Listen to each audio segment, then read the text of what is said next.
Oh yeah. You know what? Lottie-dottie. Lottie-dottie. Lottie. Lottie. You know what? Yo, peep this. Lottie-dottie. We like to party. We don't cause trouble. We don't bother nobody. We're just some men that's on the mic. And when we rock up on the mic, we rock the mic. Right? For all of y'all, keeping y'all in. Have you smile and enjoy yourself. Cause it's cool when you cause a cozy condition and that we create. Cause that's our mission. So listen to what we say. Because this type of shit, it happens every day. I woke up around 10 o'clock in the morning. I gave myself a stretcher. I'm morning yawning. Went to the bathroom to wash up. Had some soap on my face and my cup. I said, mirror, mirror on the wall, who is the top choice of them all? There was a rumble dumble, 5 minutes it lasted. The mirror said, you are, you conceited bastard. But that's true. That's why we never have no beef. So then I washed off the soap and brushed the gold teeth. Got the fuss for my fingernails due to the night, and on my behalf I put the bubbles in the tub so we could have a bubble bath. Clean, dry was my body, and here I threw my brand new Gucci underwear. For all the girls I might take home, I got the Johnson's baby powder and the Polo cologne. Fresh dress like $1,000,000. Threw on the ballet shoes and the fly green socks. Stepped out my house, stopped short. Oh no, I went back in, I forgot my Kango, and then I dilly. I ran through her. I bumped into my old girl Sally. From the Valley.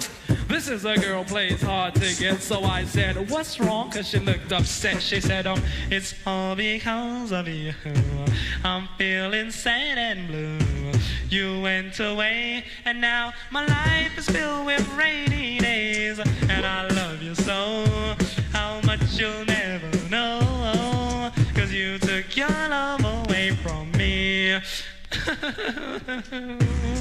Now what was I to do? Just crying over me, and she was feeling blue. I said, don't cry, dry your eye. Here comes your mother with those two little guys. Her mean mother stepped up, said to me, looked Sally in the face and decked her in the eye. Punched her in the belly and stepped on her feet. Slammed the child on the hard concrete. The bitch was strong, the kids was gone. Something was wrong, I said, what is going on? I tried to break it up, I said, stop it, leave her. She said, if I can't have you, she can't either. She grabbed me closely by my socks, so I broke the hell out like I had the chicken pox. But she gave chase, she caught up quick. She put her finger in the face of MC Rick. She said, why don't you give me a plane so we can go cruising in my OJ? And if you give me that, okay, I give you all my love today.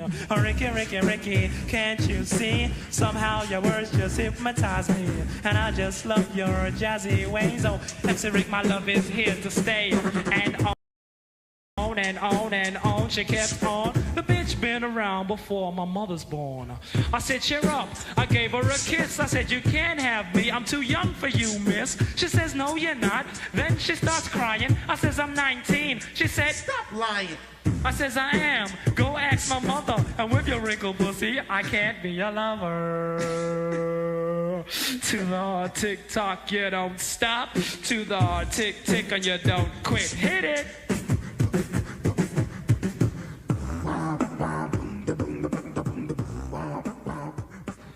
Don't never forget, Dougie Fresh had to get fresh.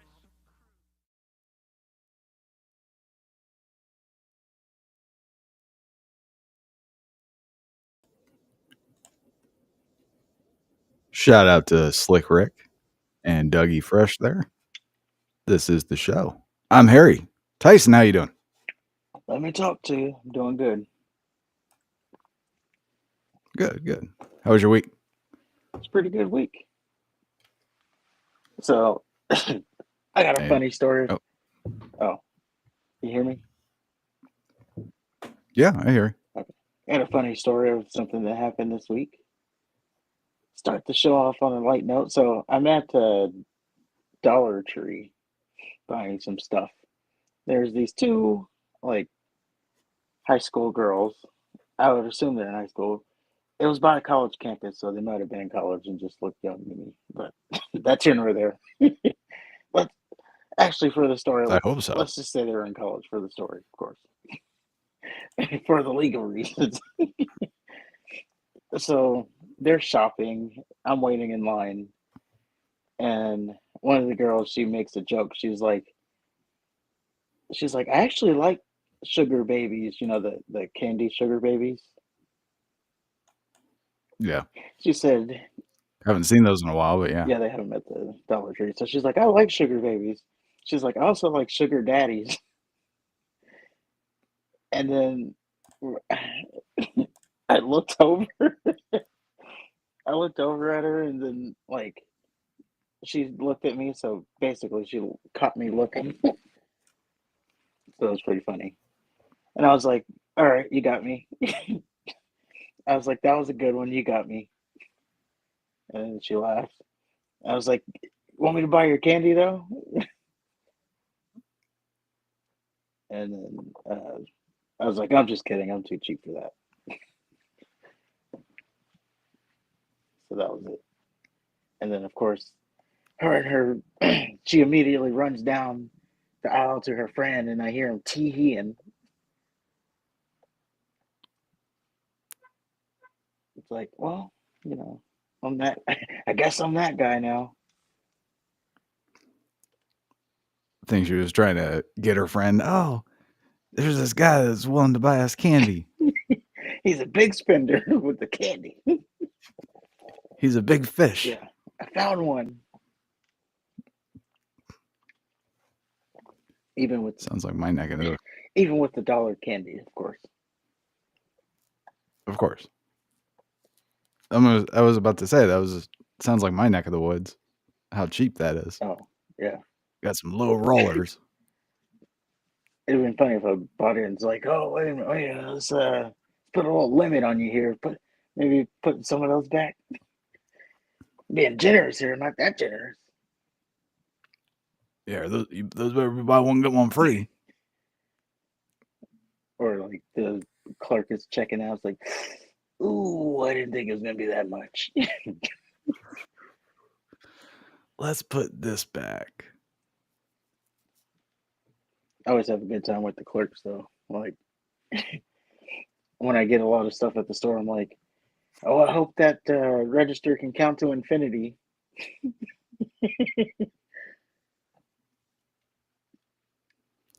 I always find the clerks to be soulless. Understandably so.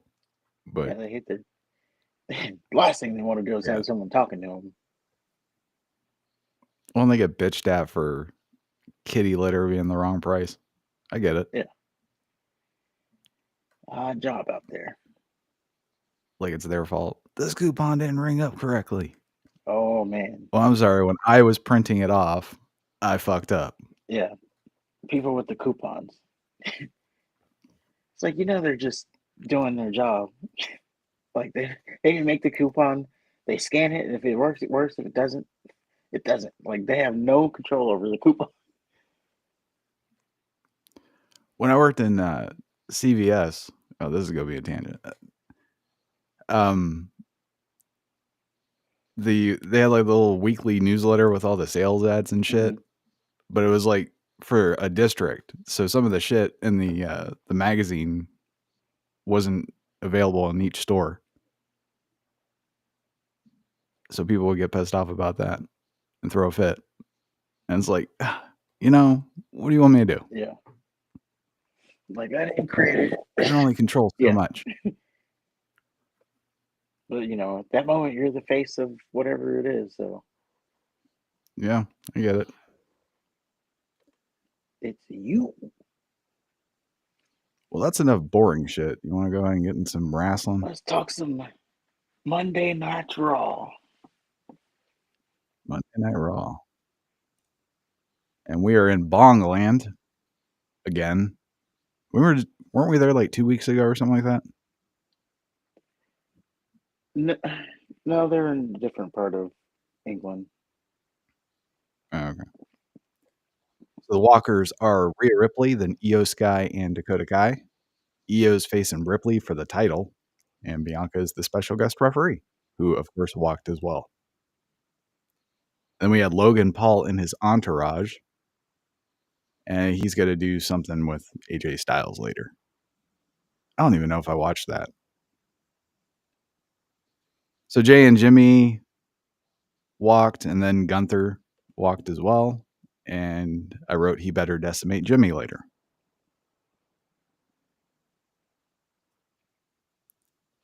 And then we got John Cena for, what is this, the third week in a row?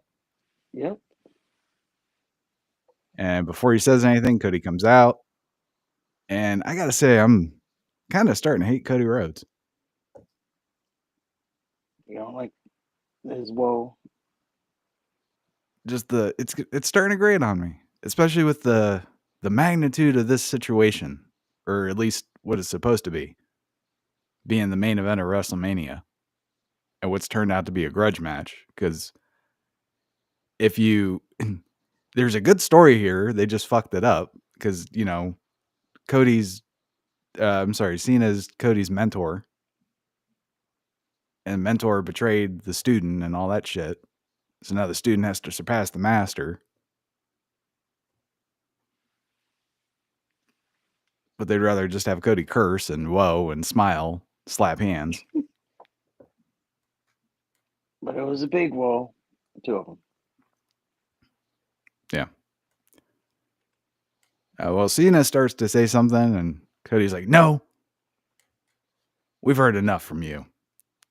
I'm going to do your job for you.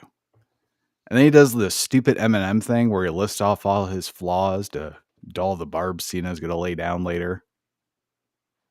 I reiterate, that was dumb. And then he says he's struggling with the fact that Superman's dead. And he accuses Cena of lying. And he wants him to tell the fans why. Not me, tell them. Cena says he's not going to punch down at Cody's level just to protect him. Cody's been protected long enough. He's not going to cook Cody. He's going to bury him. I like how he would periodically just get in Cody's face.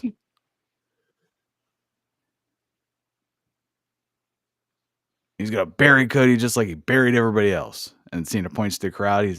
They've been saying for years that I bury talent. I don't bury talent. I am talent.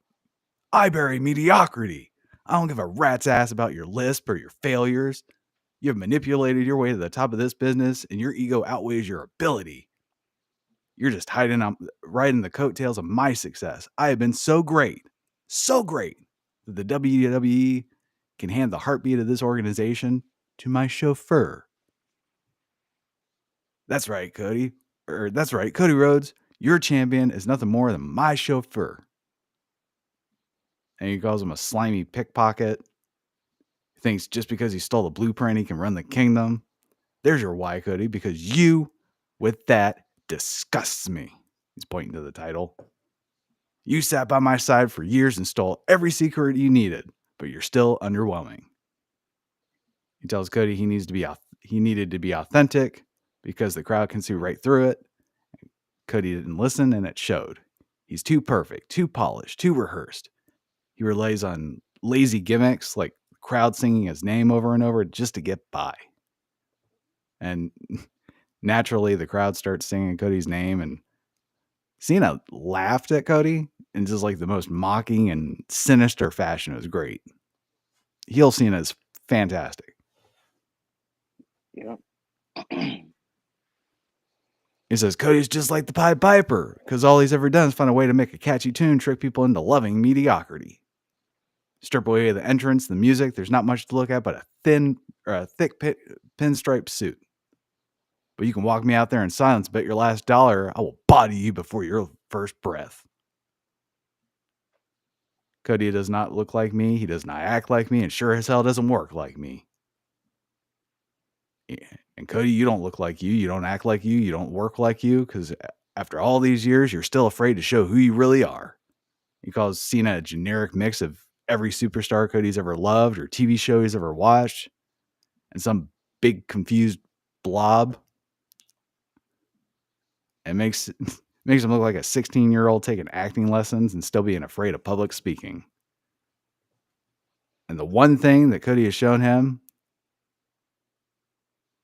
is that someone mediocre wearing something meaningful can trick those people to thinking that that's enough nowadays. And again, that disgusts Cena. He's worked too damn hard to make the WWE title a symbol of mastery. And have it paraded around by a paint-by-number sociopathic Nepo baby who is so into himself, they had his wrestling gimmick tattooed for the world to see. And it's not where his tattoo's at, Cody. It's what your tattoo is. It exposes you for who you really are. Just a common fan. Like them. And he points to the crowd. He says, that's great for you. But after WrestleMania, you can go to the toy aisle, buy yourself a new WWE title, and call yourself their champion. Because the last real champion has taken that title home forever, exposing you for who you are. An errand boy who got lucky. The crowd actually cheered for Cena taking the title home with him forever. Thought that was kind of funny. Like, yeah, take it away. I think they more so cheered the promo. Well, yeah, it was a great It was promo. hot fire. Well, Cody finally talks. Says, maybe I was chosen, but they chose me. Can you say the same, or was it one guy who isn't here anymore and we don't talk about him? Oh. Ooh. Cody says he's a wrestler, and if anyone's a company creation, it's John Cena. He's not scared of Cena on the mic because he has more dick in his promo than in his jorts. Which, of course, Cody needs to get the cheap pop from cursing. Yeah. And Cena was so right about him. Cody then says Cena hangs out with Zac Efron, wishing he was 16 or some lame shit. I don't know. I don't know why he would hang out with Zac Efron. I don't even know who Zac Efron is, if I'm being honest. It's not important. It's some actor. Yeah, They did a it movie isn't. together, which was... I'm just saying, that's a fucking lame insult. Yeah, they did a movie together, which was something like Almost 17 or something like that. That's what it was a reference to.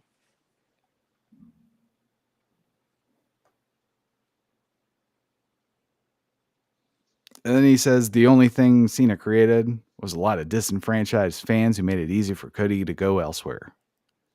He tells Cena to stop the act, or to stop acting like he left WWE better than he found it. He says, between the two of us, who sold out to The Rock? John. He says Cena's still his hero, but he's still a piece of shit. Of course, a cheap pop again. And Cena says, just like all these people, your brain is filled with feces instead of facts. I've worked 100 times harder than you, and not once have I ever been protected from the audience or a superstar, yourself included, from taking their best shot at me. As a matter of fact, everyone knows every time I step onto this canvas, it's a challenge to every arena, every superstar dumb enough to walk down the ramp to take their strongest swing at me, to see if they're worthy of putting me in the ground. No one has been worthy. So I decided to do it myself.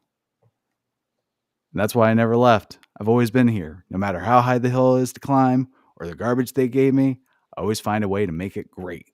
You had to leave because you realized your best can't wipe my ass. I make empires for billionaires. All you've ever done is steal money from their kids. Oh, and just like that, the internet melted down. Yep. And then Cena says, see you at WrestleMania, kid. Starts to make his exit. Cody says, well, the crowd hasn't chanted at me. You can't wrestle, John. So then that pisses Cena off. Gets back in the ring, acts like he's going to rumble. Then fakes making an exit again before trying to cheap shot Cody. And then Cody drops Cena with one single crossroads. Then points to the fucking WrestleMania sign. He shoots at the sign, which is his old gimmick thing. I don't know. But, yep. And Cena sold that like death, too. Like, He sure He did. would, The one single crossroads that everybody else needs 100 of them to fell to. yeah. I thought it was good stuff from the two. Finally, like they went back and forth. I don't think Cody got annihilated. So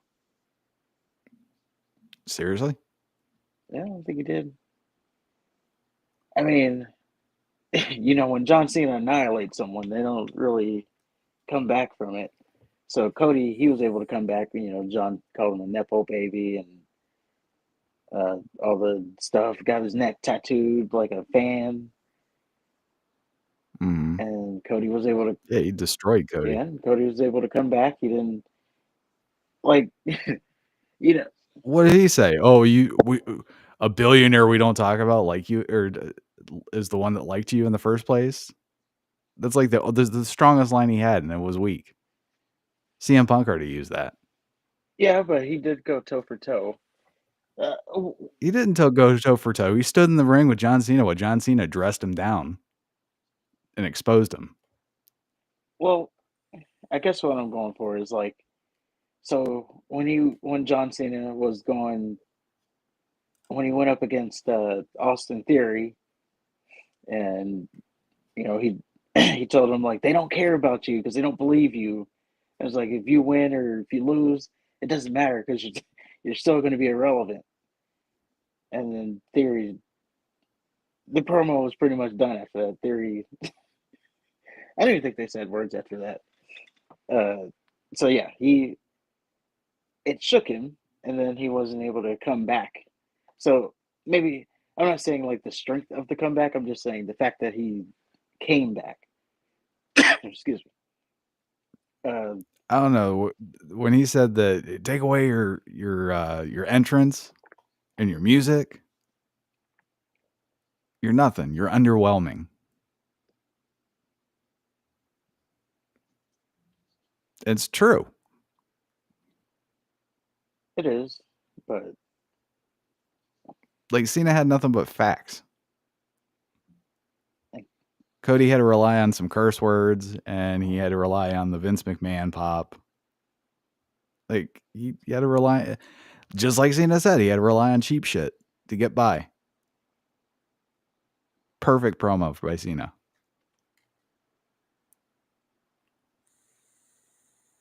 yeah, it definitely was. But yeah, But I hate the fact that he was laid out. well, there's that too. And you know the rumor is that was his last appearance until WrestleMania, which is only Yeah. what the hell? Hold on, why did my phone just start playing? And why is what the hell?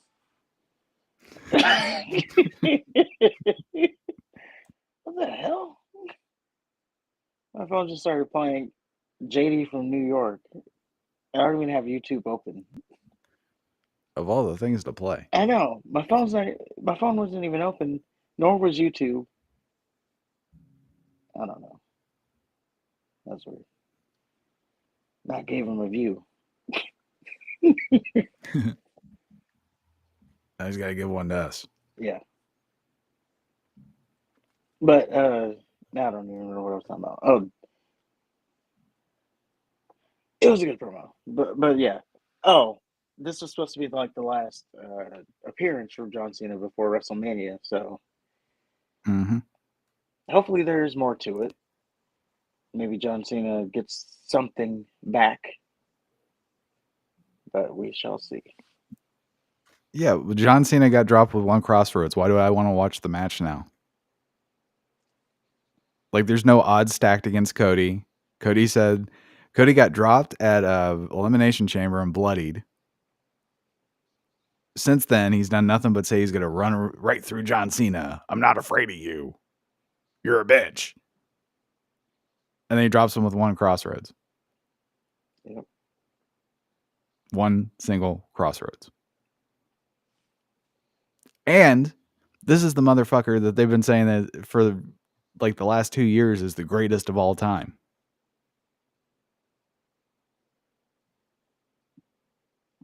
Yeah. So how's the greatest of all time gonna turn heel and get dropped by one Crossroads? Well, he didn't get pinned. So there's that. He got dropped. He giant sold it. I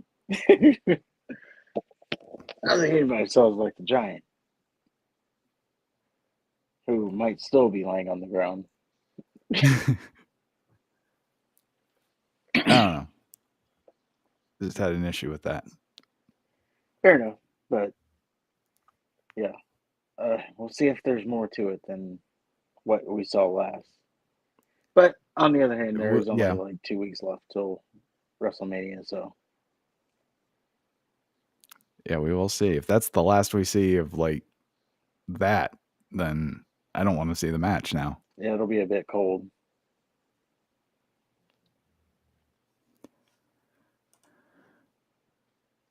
And that was the end of the Raw.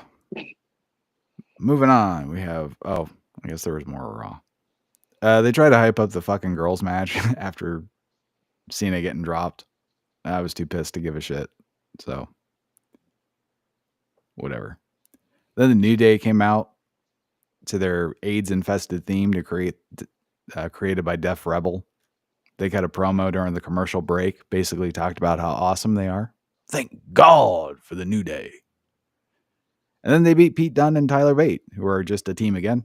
No big deal. After the match, New Day demand a title shot for against the Viking Bikers, who came out to their stupid music just to stand in front of New Day. Yeah, that pretty much sums that up. Now, there was a moment after the match where Xavier Woods was like staring down a kid. I thought it was pretty funny because he's like really staring down the kid. The kid's dad is there with him and he's holding him, and the kid is like looking down, like the kid's looking down like broken, and Xavier Woods still staring at him, and the dad's laughing. Like, he'll probably remember this forever. He'll probably go home and cut himself. But yeah, I thought it was funny. And then even like as they were walking out, he was still staring the kid down. But a returning New Catch Republic, if anybody cares. Nah, nobody does. My thing was, well, Pete Dunne has been pretty heel. And I guess we're just gonna forget about all that, right? He's just a face now. Even though they were kind of teasing him being a heel during the match, so well, they had a extra segment where Bate and Dunn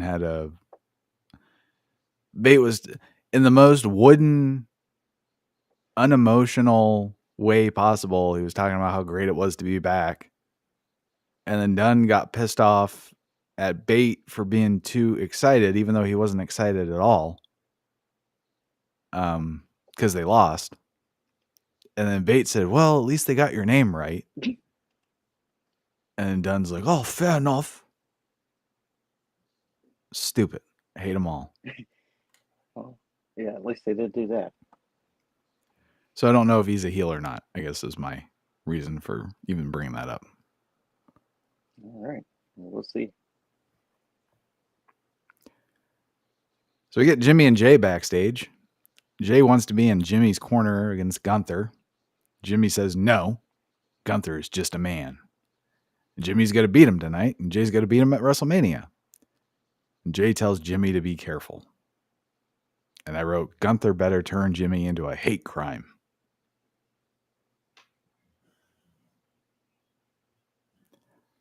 Kaiser had an interview during the commercial. He's pissed off about not having a WrestleMania match yet. Says Adam Pearce better fix it, or Kaiser's taking matters into his own hands.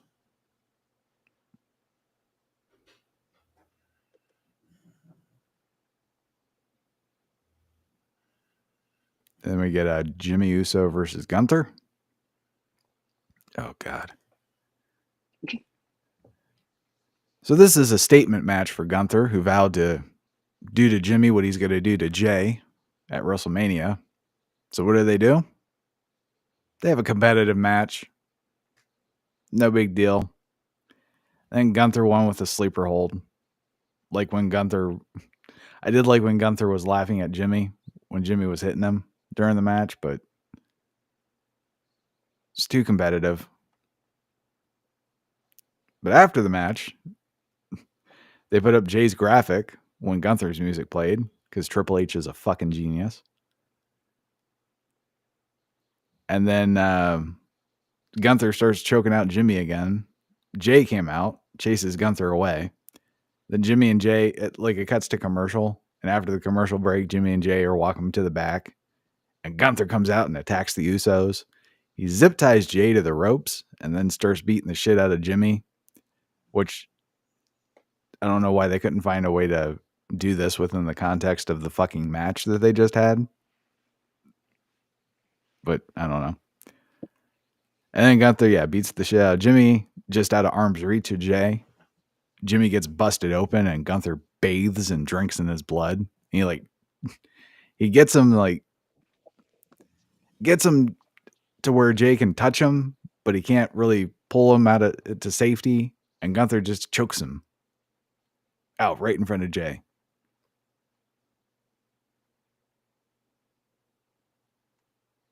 A lot of people liked it. I liked it. I thought it was a little reminiscent of Randy Orton and Triple H when Randy Orton DDT'd Stephanie while Triple H was handcuffed and then he kissed her unconscious body, which, these days would be looked at a little bit differently, but that's here nor there. Right. I thought it was reminiscent of that. I can see that, yeah. I did kind of... I remember we were talking about it last week, and I did kind of... Not exactly this, obviously, but I did kind of lay out that this is what should happen. This is Jimmy needs to get his ass beat, which he did. So it just should have been in the match.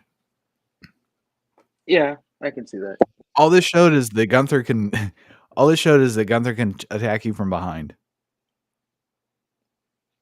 If he would have done this to Jimmy during the match, Jay would have something to worry about.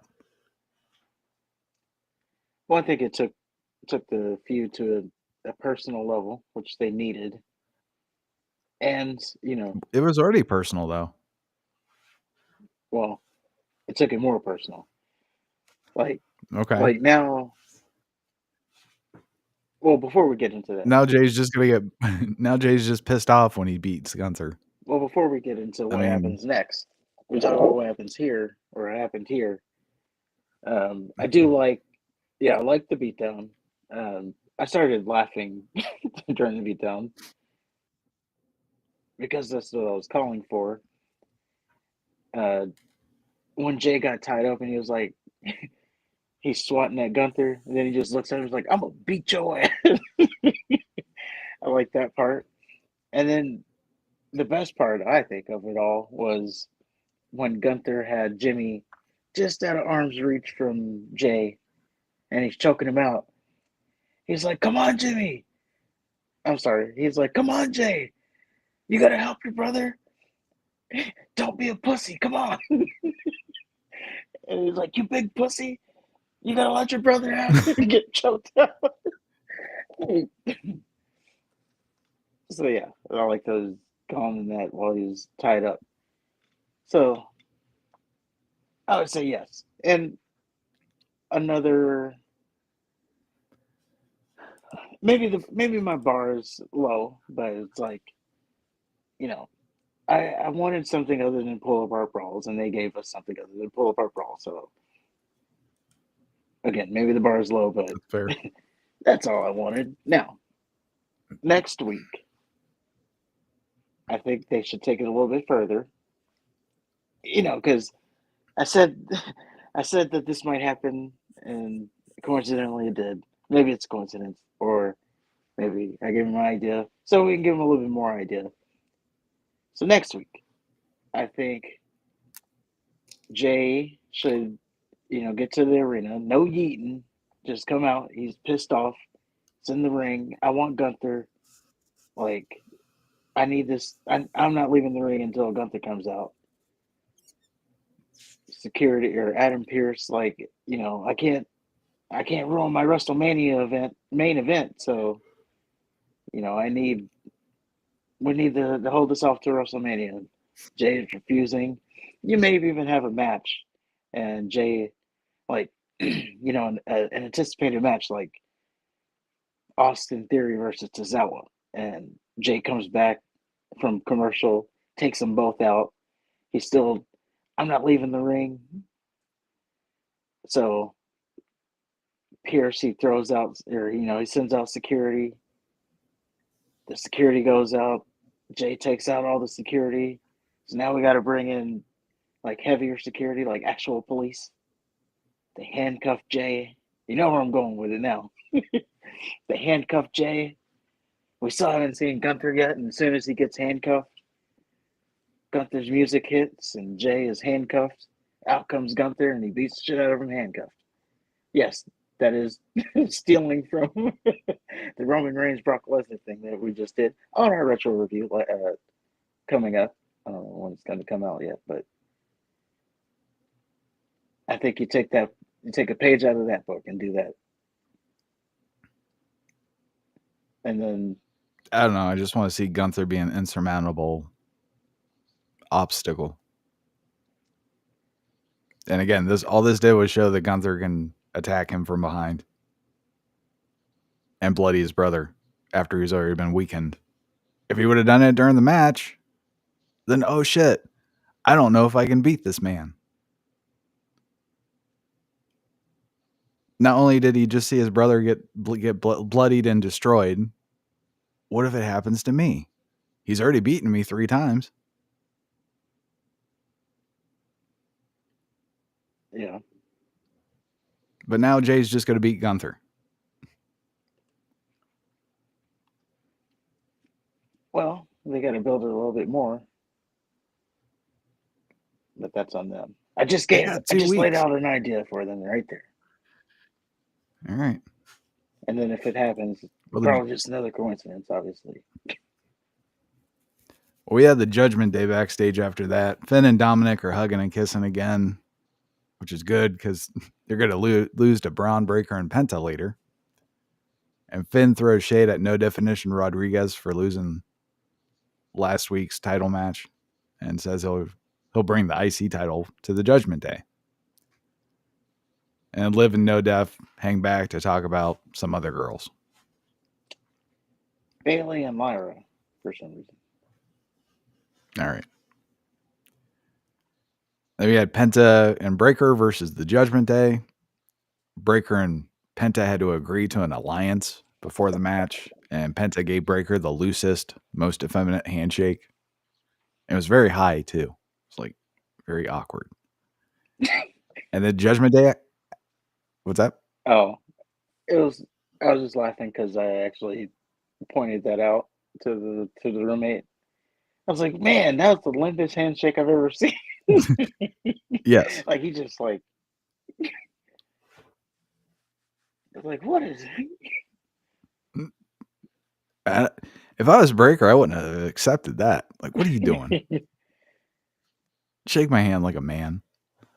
Yeah, they always tell you, the firm handshake is the thing. You got to go in stiff when you go a handshake. But he just went in. It was loose and high. Yeah, limp as can be. And the Judgment Day actually win because Breaker actually accidentally speared Penta.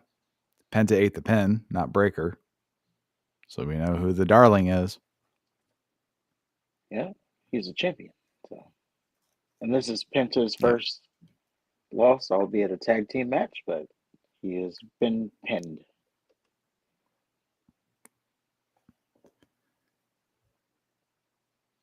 Yeah, good deal.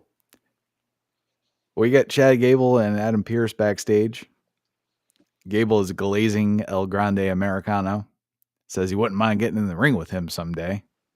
But he has a doctor's note. and he can't compete because he's still sick. And Pierce says, well, that extends to next Monday, so we're going to see El Grande Americano. Gable's pissed because he wants to wrestle on his home soil or something. When the fuck is Gable going to solve his lucha problem?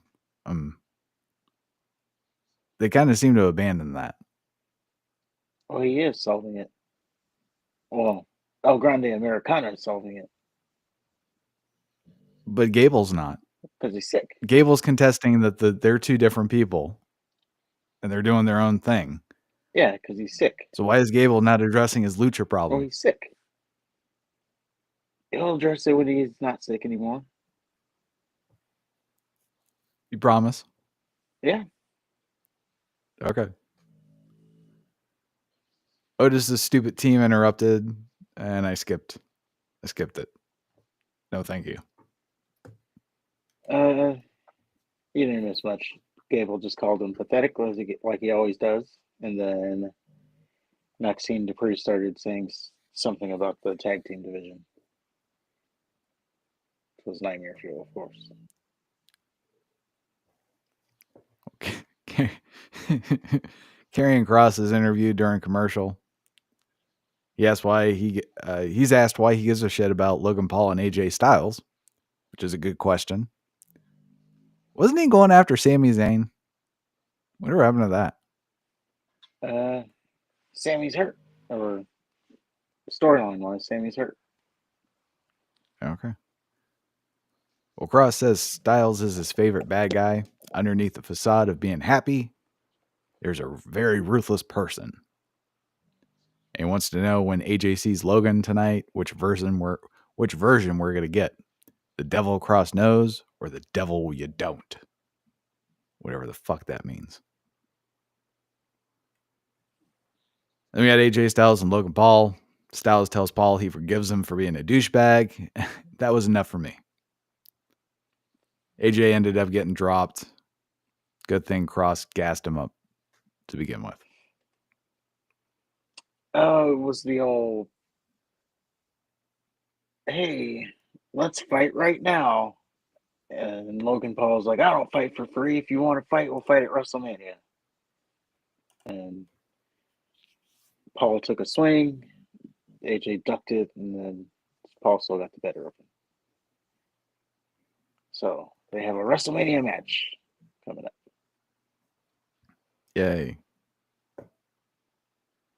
I just didn't like the I forgive you for being a douchebag. Oh, come on, AJ. You fucking white bread, Georgia born piece of shit.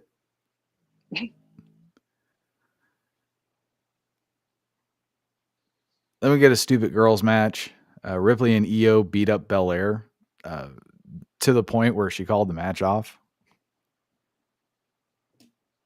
So that was special. And then Ripley beat the shit out of Io and Belair after the match. Once again, the champion is an afterthought. And we're clearly heading towards a triple threat between those three.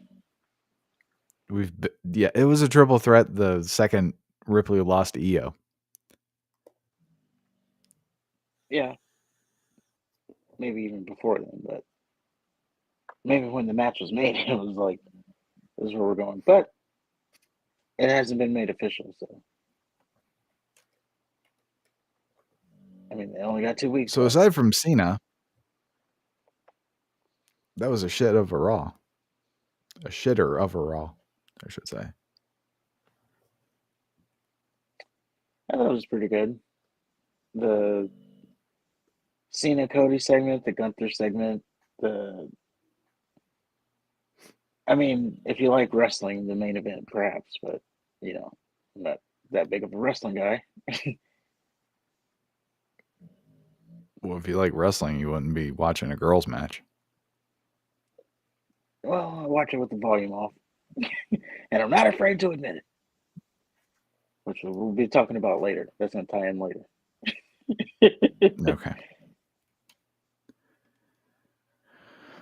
Well, moving on, we have SmackDown. We're in Chicago, Illinois. Walkers are Braun Strowman, we're finally getting that last man standing match between him and Jacob Fatu. He was walking later with the Bloodline, or the New Bloodline, or whatever the fuck they're called. Do they have a name? They don't. Okay. LA Knight walked next. His title is what Fatu and Strowman are going to be fighting for. He's also facing Tama Tonga. So that should be interesting. DIY walked next. Then Motor City Machine Guns. They're going to have another match. B-Fab and Naomi were also walkers. Because they're having a match as well.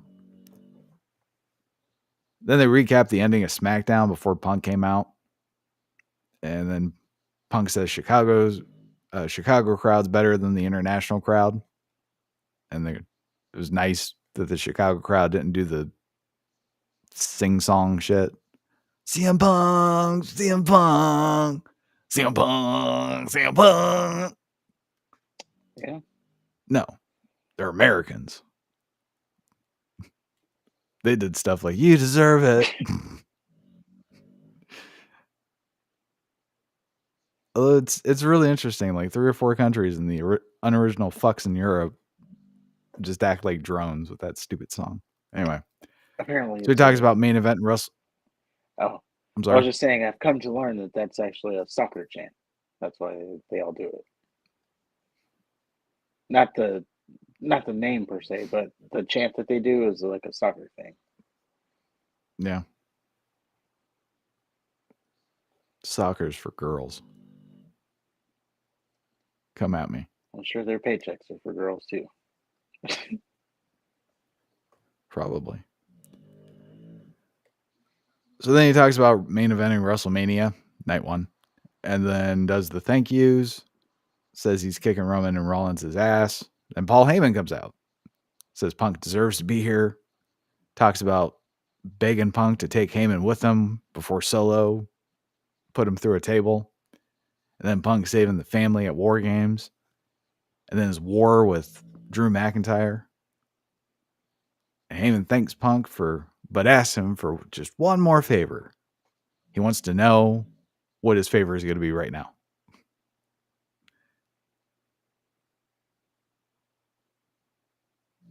So it's kind of like Punk is Kenny Banya, you know, because he got put in the main event, right?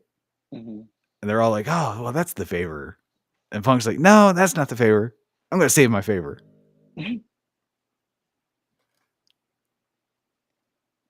Yeah.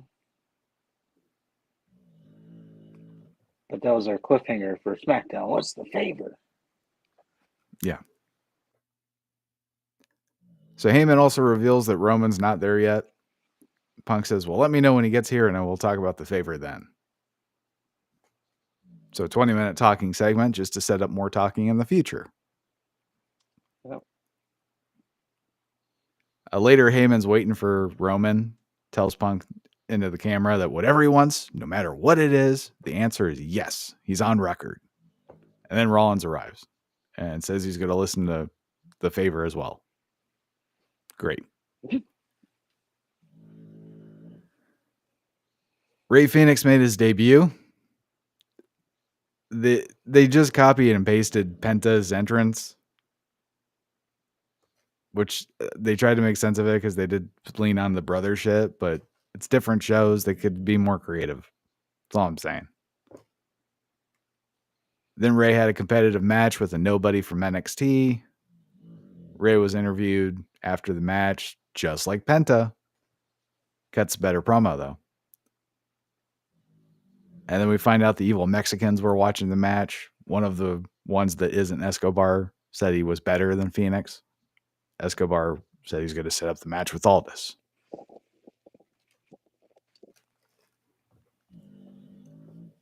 So, if I'm being honest, I did miss the entrance. So, I can't tell you too much about the entrance. I didn't see it. It has the blinking lights and the guitar theme music and, you know, the heavy drums. The only thing it's missing is the spinny thing. Oh. And the zero media. Yeah, he didn't have that. The match itself different than the Penta match because Penta went against Gable, which was more for a technical match. This was, I see what they were going for because he's supposed to be high flying. He's supposed to be what Sin Cara was supposed to be, but uh, I don't know. It was okay for what it was. I don't know. I'm just not impressed with a new guy trying to make a splash, having a 10-minute match with some guy from NXT I've never heard of. Champion or no champion. Yeah, that's what I'm saying. I think this was more a showcase of what he can do. That's what they were going for there. Perfect place to debut, Well, by that's the way, great, but because Phoenix also hit him with everything he had like right away, and he couldn't put the motherfucker away. So it's like, great, you can do shit, but it doesn't work. true. I mean, I don't think he's, from being honest, I don't think he's there to be a main eventer. I think he's just there to probably fall in the mid card, maybe fall into like catering. We'll see him every once in a while. No, they'll push him more than that, but No, they're trying to capitalize on what happened to Penta. They're trying to catch lightning in a bottle twice. yeah.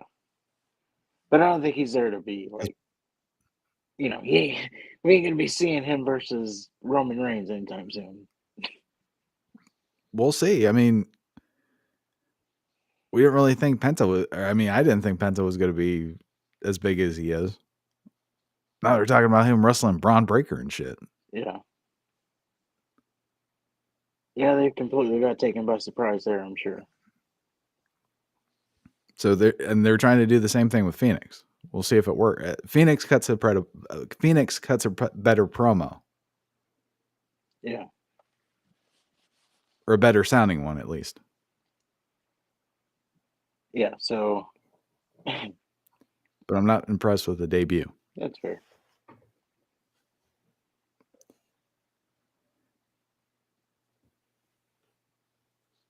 So Drew McIntyre had a promo. He's wearing an eye patch.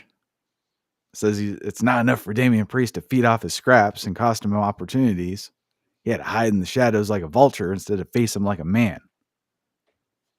McIntyre said Priest attacked him and got shards of glass in his eye. He might never be the same, so he needs to pray. And we all know that bad things happen when he prays. Priest had a promo later. He said he wants to face off next week. Yep. I don't have anything to say about it, really. I thought it was funny that McIntyre's wearing the eye patch. It looks ridiculous. Yeah. It seemed like it was too small, too. Like a kid's eye patch. That's what I'm saying. This is this tiny little eye patch on his big mongoloid head. Yeah. Braun Strowman's interviewed. Says he's going to beat Fatu, and then he's taking LA Knight's title. Solo and Tama Tonga interrupted. They talked some shit. LA Knight interrupted. Stopped Strowman from beating their ass. Told him to keep his eyes on the prize, not waste the energy. Thomas says Knight needs to be afraid of him. Yeah, energy and all that shit.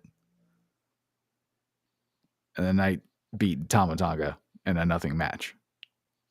And Solo couldn't help Tama Tonga win. And he looked like a dumbass for doing it. Or not doing it, rather. Yep. Tama Tonga, we knew what was about to happen with him. So. I don't know what they're doing with Solo. I don't either. I guess, yeah. I don't know where they're going. Clearly, Fatu is going to break out. I don't know where Tama Tonga is going to go. Tongaloa, He can go away. we forgot about him. He's injured. We got to bring him back. He can go where Tongaloa is, yeah. Well, he's injured. He's going to come back. I don't know if they're going to side with. I mean, people were saying maybe Fatu is going to start his own faction, but I think they're breaking him out as a single. If Fatu teams up with anybody, I'd love to see him team with Bronson Reed. Yeah, that would be good. But I think he's going to be in singles. Maybe, I think I don't know. But yeah, I don't know where they're going after that. Like, yeah, this bloodline thing is probably pretty much over. and with a whimper. Yeah. There's no more legs The to biggest storyline in years, and it just died. Well, Roman got his Ulafala back, so that was it. And no one gives a shit. He doesn't even fucking wear it.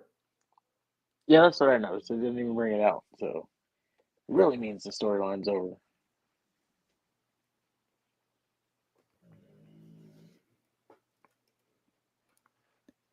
It was just another wasted opportunity there. Not having Solo doing anything. Well, we'll see where he goes after this. Well, I guess he's gonna feud with Fatu. It's the next step. But Eventually. what's after that? Maybe Fatu got... I don't know if they're wrestling at WrestleMania. Did they address that? Fatu and LA Knight? Well, the winner of the last man standing match is supposed to have a one-on-one match against LA Knight at WrestleMania. They did announce that, so we shall see. Okay. Gotcha.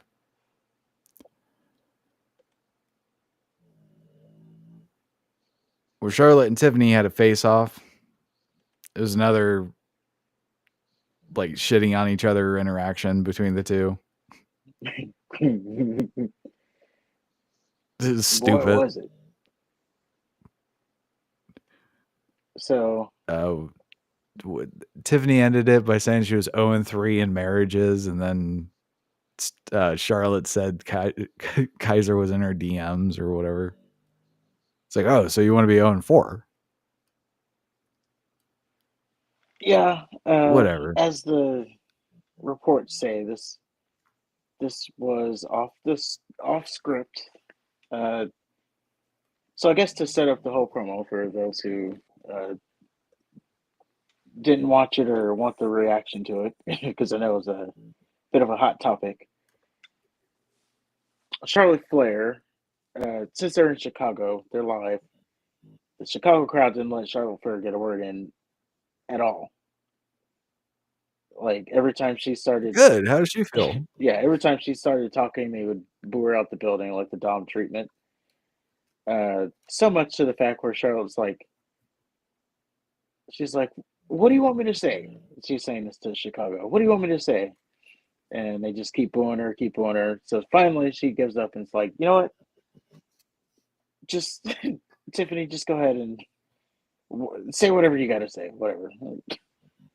So then Tiffany starts talking about how Charlotte Flair is. It would have been funny if they booed her out of the building too. No, we don't want her either. No, they're very much behind Tiffy.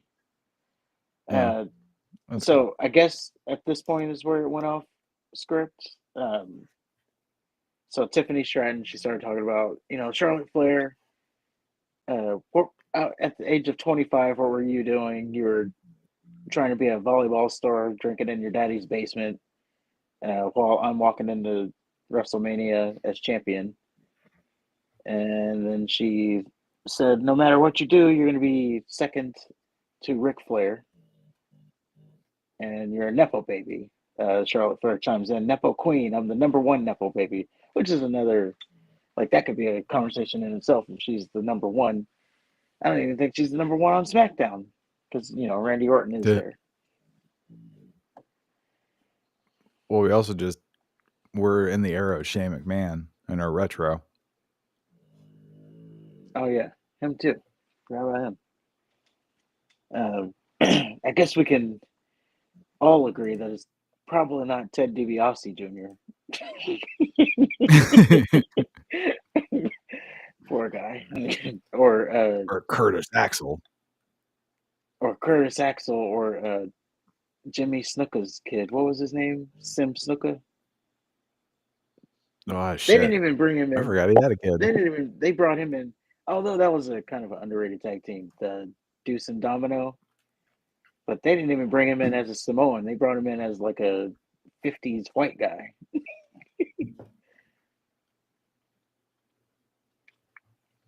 Yeah, I don't even remember him. But yeah, that was an underrated tag team, I think. But so she called Tiffany. Tiffany called Charlotte the nepo baby, the word of the week around WWE. And Right? then Tiffany said, yeah. Then Tiffany told her the line about, you're gonna walk in to WrestleMania, and after WrestleMania, you're gonna be you're gonna after WrestleMania, you're gonna be like you are outside of the ring, which is alone. Now there was another part, I guess, to go back a little bit. Charlotte Flair, she did an interview with some thing, and they were talking about her divorce. So Tiffany Stratton did reference that interview, like you're crying about your divorce, and you're talking about how you're strong and how strong with one end is it or something like that. And then yeah, the final line was Tiffany saying, "You're gonna be alone," and then she's like, "What's your record? 0-3. Woo!" And then she exits the ring, and Charlotte Flair. She dropped the mic and held up the title while Charlotte's still talking. Like, nope, we're done. I said the last word. Well, So stupid. apparently, because again, this was off script, so they would have, so they say. Um, Yeah, Charlotte just talked about her divorce on some stupid talk show thing. So I doubt how off script it was. um, I'm guessing, but I think it was around the time when Charlotte was like, "Whatever, just go ahead," because she couldn't talk otherwise. And yeah, so Tiffany, that was off script when she said, "You're gonna be 0-3." The exiting of the ring, as the report goes, is Tiffany. She was trying to de-escalate the situation because she understood it was getting out of control, so she left the ring like that. Um, and then yeah, Charlotte Flair throws out there, "Is that why Kaiser's in my DMs?" Uh, Shortly after SmackDown, by the way, we had Andrade tweet, "Oh, Charlotte Flair's a great woman." So he backed Charlotte Flair in this. It's He's trying to get like back. even in our divorce, she's a great woman. She deserved to leave me. I'm ungrateful. He didn't say all that, but Well, I read that Kaiser said Charlotte's fucking high. yeah. And then, well, I was gonna say, so you had Andrade say that, and then a few hours later, I'm sure after Stratton got a hold of Kaiser and she made him tweet out, and it was a gif of Shawn Michaels saying, "Don't flatter yourself." So she made him send out that tweet. I'm sure she probably even looked through his phone, like, "Let me see your damn phone." Now there's a lot of people. Speaking of this whole thing, there's a lot of people who are like, you know, Kaiser's with Tiffany Stratton. Why would he like as if he's not in Charlotte's DMs?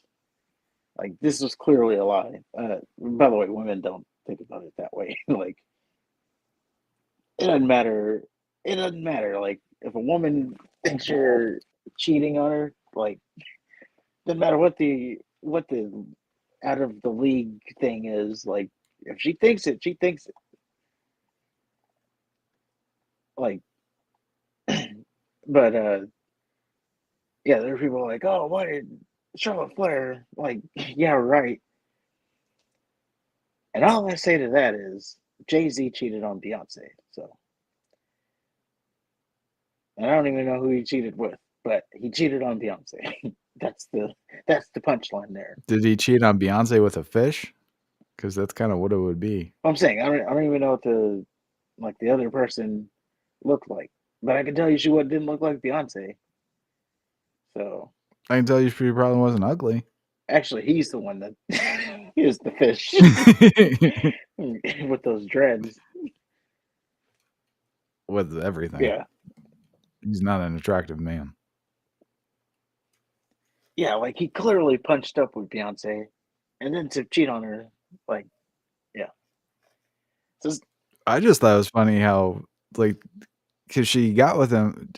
She was with Destiny's Child. She wasn't as big as she was, if I'm not mistaken. So the perception was, oh, she's getting with Jay-Z because he's the biggest rapper, blah blah blah blah, and she basically got bigger than he did. Yeah, I don't remember the timeline, but she did get bigger than him. Well, You just don't see that too often. I don't know. He is regarded still as one of the better rappers. You know. Yeah, but his prime was a while ago. Yeah, I don't even think he. And if he makes music again, still, I don't know, but Probably does the guest shit, like Lil Wayne. well, he doesn't really have to make music anymore. He's made millions over. Like, he's made babies with Beyonce. Yeah. But yeah, that was the whole scenario there. And again, the reports is that this was all off script. Well, not all of it, but it went off script, and there's heat. Now that let's keep the source in mind here. You know, there's heat between Charlotte Flair and Tiffany Stratton both have backstage heat over this. Charlotte a little bit more. Source Dave Meltzer. So. Oh, I don't believe it. Yeah, keep that in mind. And this could just be all story, but the going off script part, that was from a more credible source. I saw a fight. I mean, I don't think it was that off script. I think they probably tried to improv and they did a really poor job of it.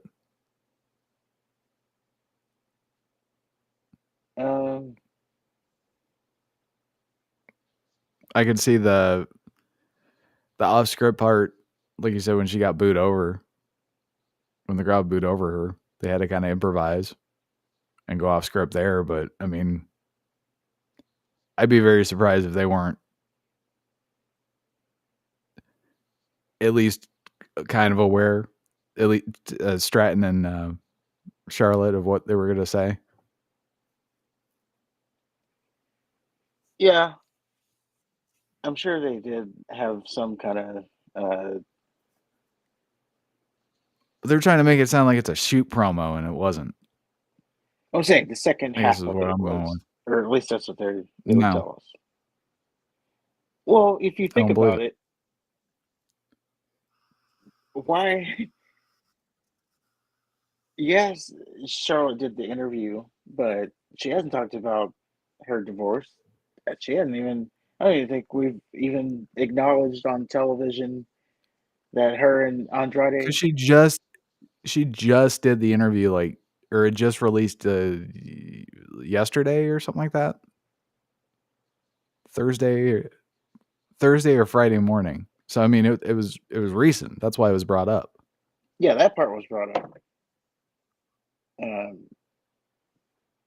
But her being divorced 3 times, I don't know why that would be scripted into the promo. What does that add to the? What does that have to do with WrestleMania? Because they're catty bitches. Okay. Well, there we go. You think it was not scripted? Or I'm sorry, you think it was scripted? I think it was planned. Absolutely. There you go. You heard it here first, ladies and gentlemen. I don't think Tiffany Stratton is. I don't think she's there to shoot on Charlotte Flair. I think that was very controlled. Fair enough. And you can tell it was controlled because Charlotte didn't slap the shit out of Tiffany. Well, so what? Also, if it was supposed to end that way, why didn't Tiffany say her catchphrase as she left? And why did she just roll out of the ring? I thought like she that? did. Because she was trying to end on a "I got you," and she did a poor job of it. She sucks. They all suck. There you go. This whole thing sucks. Okay. even if you put them in an octagon, it sucks. Which is what we'll talk. They also look awfully similar to each other. Like they're dressed in both black, but I don't know. I can't. I mean, face always. Never mind. I'm not even gonna say it. I'm gonna sound like an idiot if I say I can't tell them apart. So cut that and next segment. All right. And we spent too much time on her. Well, it's. Hey, I just like to. I know where the interest of what could be our viewing audience is, so I want to spend more time on those things.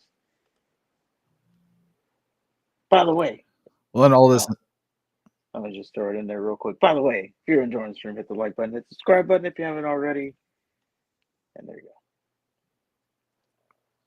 Aldis announced a women's tag team gauntlet filler thing for a Mania spot next week. Yay.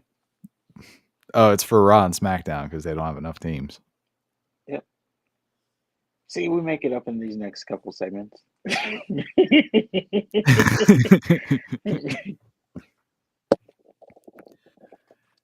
Then Motor City Machine Guns beat DIY, so they're going to face the Street Profits.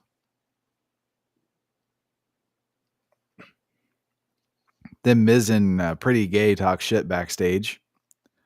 Carmelo Hayes was there as well. He was making faces.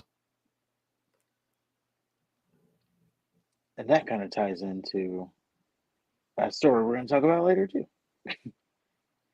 Okay. And then we had a girls' match, and all this set up Jade and Naomi for WrestleMania. I think, didn't Jade attack Naomi before the match?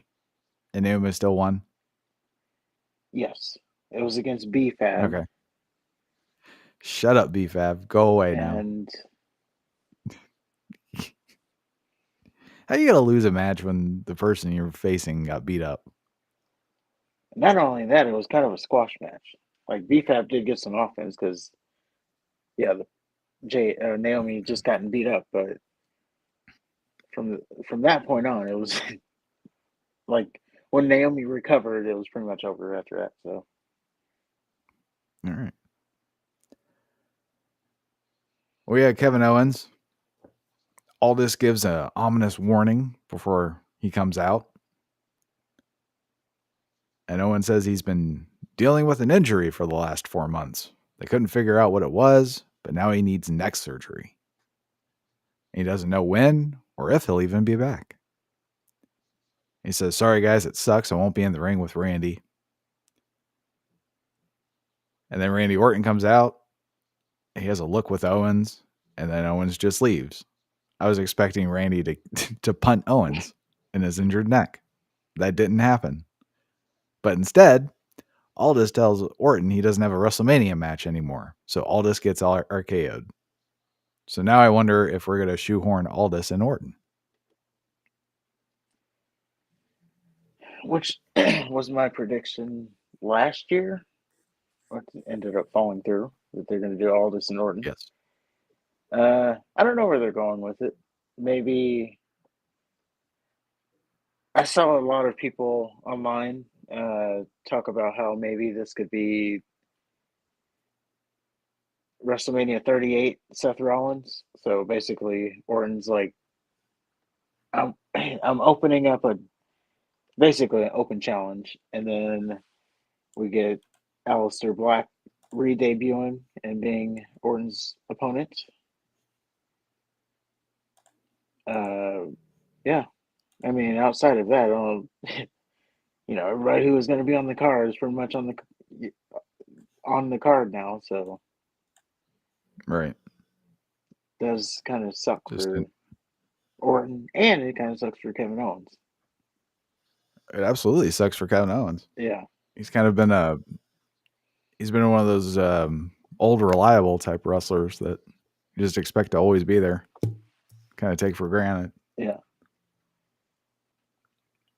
And there was a lot of stuff online about this whole segment too, because I guess the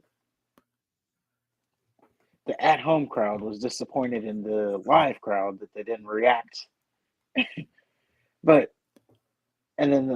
So they didn't react, and then you had people defending why they didn't react. It's like, well, Kevin Owens, basically they thought it was an angle, which I can see that because Kevin Owens is good at his job, so you can't tell.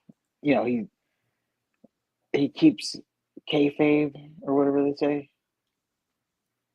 So you couldn't really tell if he was just going out there to do a fake injury angle and then attack Randy Orton. Oh, that's what I thought. Yeah. I absolutely thought he was trying to get out of the match. Like this weasel little fucker. And then especially when Randy came out.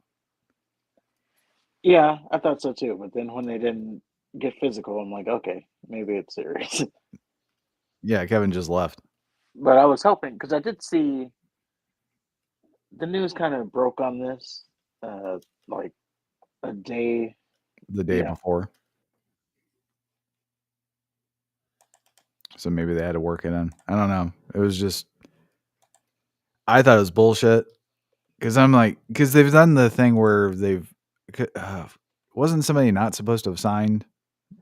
Punk didn't sign. They weren't interested in him. And then he signed. It's like, the reports were wrong. Oh, yeah. So I thought that was kind of where they were going with that. Yeah, feed a false narrative to garner some like a twist or a swerve. Right. Yeah. Yeah, I kind of thought it was going that way too, but no, looks like now there still might be a chance that it's a storyline, but doesn't look like it. No, it's looking pretty legit. Yeah. And we might have seen the last of KO, unfortunately. For a while. Yeah. He didn't really, and this is Kevin Owens being Kevin Owens, he didn't really go into like, oh, my, C3 or something needs to be repaired, or, he didn't, and I guess that's why, so that you don't know like exactly how long he's going to be away. Because if he said the actual injury, then you can guess, or you can look at history and like, okay, well, Stone Cold had this injury and he was out for 18 months or something. He had an interview with somebody. Stone Cold or Kevin Owens? No, Kevin Owens. Sorry. Oh, I did see that floating around. I didn't get a chance to watch it though. My Mom's Basement with Robbie Fox. I think it was after SmackDown. Oh, golly, how'd they get him to these guys? I would suspect that this interview was scheduled prior to all of this. It's the only way the timing makes sense to me. Okay, because unless My Mom's Basement's a really big show, I don't know. How are they just pulling in interviews like that? We'll get an interview one day. I don't think I ever want to do an interview, to be honest. Not going to be fucking Barbara Walters. No. Oh, well. How'd that make you feel? Yeah. Ask the hard-hitting questions. Grilling people. Oh, he's got 52,000 subs. What? Robbie Fox. I think we did a story on one of their. We did a story on one of their things one time, but so I know of them. I know they exist. Yeah, this was 16 hours ago. So good for him. Yeah, mining the big interviews. Wait. Oh, no. Okay, they're part of Barstool. That's why I know that. Oh, are they? I think so. It's either Barstool or one of the bigger.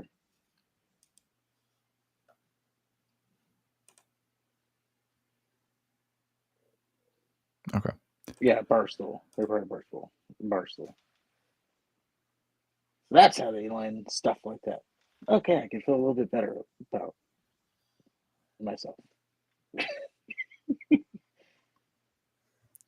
Well, then we had Jacob Fatu and Braun Strowman, last man standing match. Two monsters in a last man standing match. So naturally, to maintain order, you use the smallest girl referee you have. Smart. It's a good match. Fatu hit moonsaults early. Strowman speared Fatu through the barricade. And then they fought in the crowd, and Fatu got suplexed, goddamn, through the equipment table. And then Fatu ended up winning with an Umaga ass charge to Strowman through a table as he was crawling back into the ring. It was actually really cool. Got him good. Yep, you caught him. And yeah, Fatu is facing LA Knight now. Yep, punched his ticket to WrestleMania for the U.S. title. Oh, that was pretty good. Pretty good match. Kind of got taken out of it a little bit because of the commercials, but Yeah. that's what it is. Those commercials are killers. Yeah.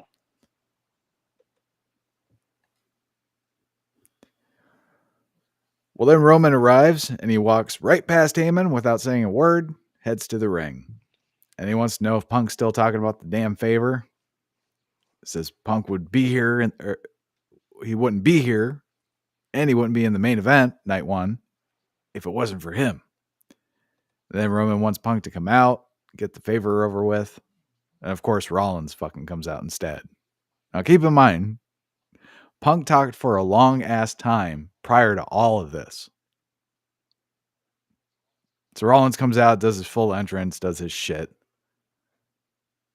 And then Rollins started talking and the crowd chanted, "What's the favor?" So they're over this shit too. So I jumped to the part where Punk comes out.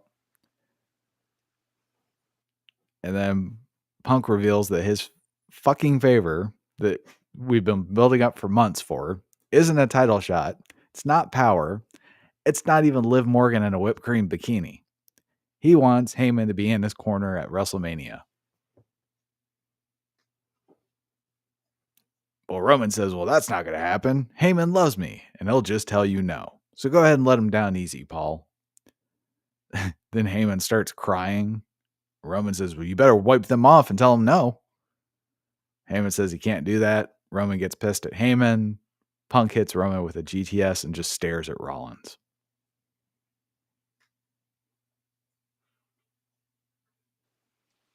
Dude.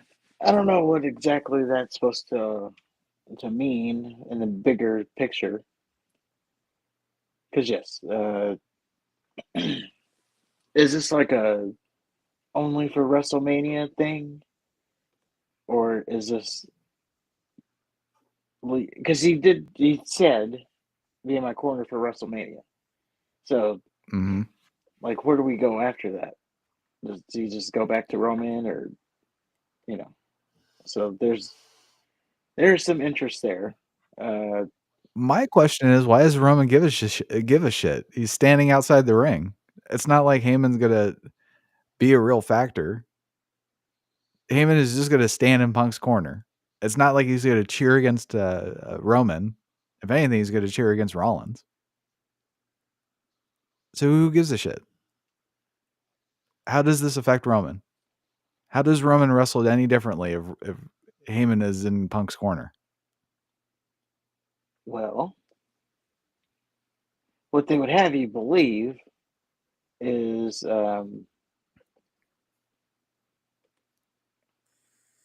Heyman. So, the whole tribal chief thing started because Heyman joined Roman's side. And so Roman's, except for Cody, has been unbeatable because Heyman's been by his side. Brock Lesnar was not unbeatable, but he was better. He was better because Heyman was by his side. So Roman's not going to have that wise man in his corner. I guess that's without his wise man, is he still as strong as he always Just was? for a night, though. It's not like he can't pick Heyman's brain prior to WrestleMania. It's not like they're going to not talk. Oh, does he trust? Why would he's just standing? Why wouldn't he trust him now? They're friends. They're openly friends. Well, he wouldn't. Heyman says, "Oh, my best friend." That's Punk. Yes, that's what I'm saying. You're saying, can Roman trust Heyman to give him pointers against Punk, right? Well, you said he can. They can strategize beforehand. Uh-huh. But does Roman trust that he won't go run and tell Punk, what they're strategizing? Why wouldn't he trust it? Why wouldn't he just trust him now, though? Because he turned his back on him. He said, but they're best friends. I know, but you saw Roman. He was like, he's not going to do that. He'll never betray me like that. And then he did. So now he can't trust Paul Heyman. Well, and then that goes back to my original question. Why would Roman give a shit?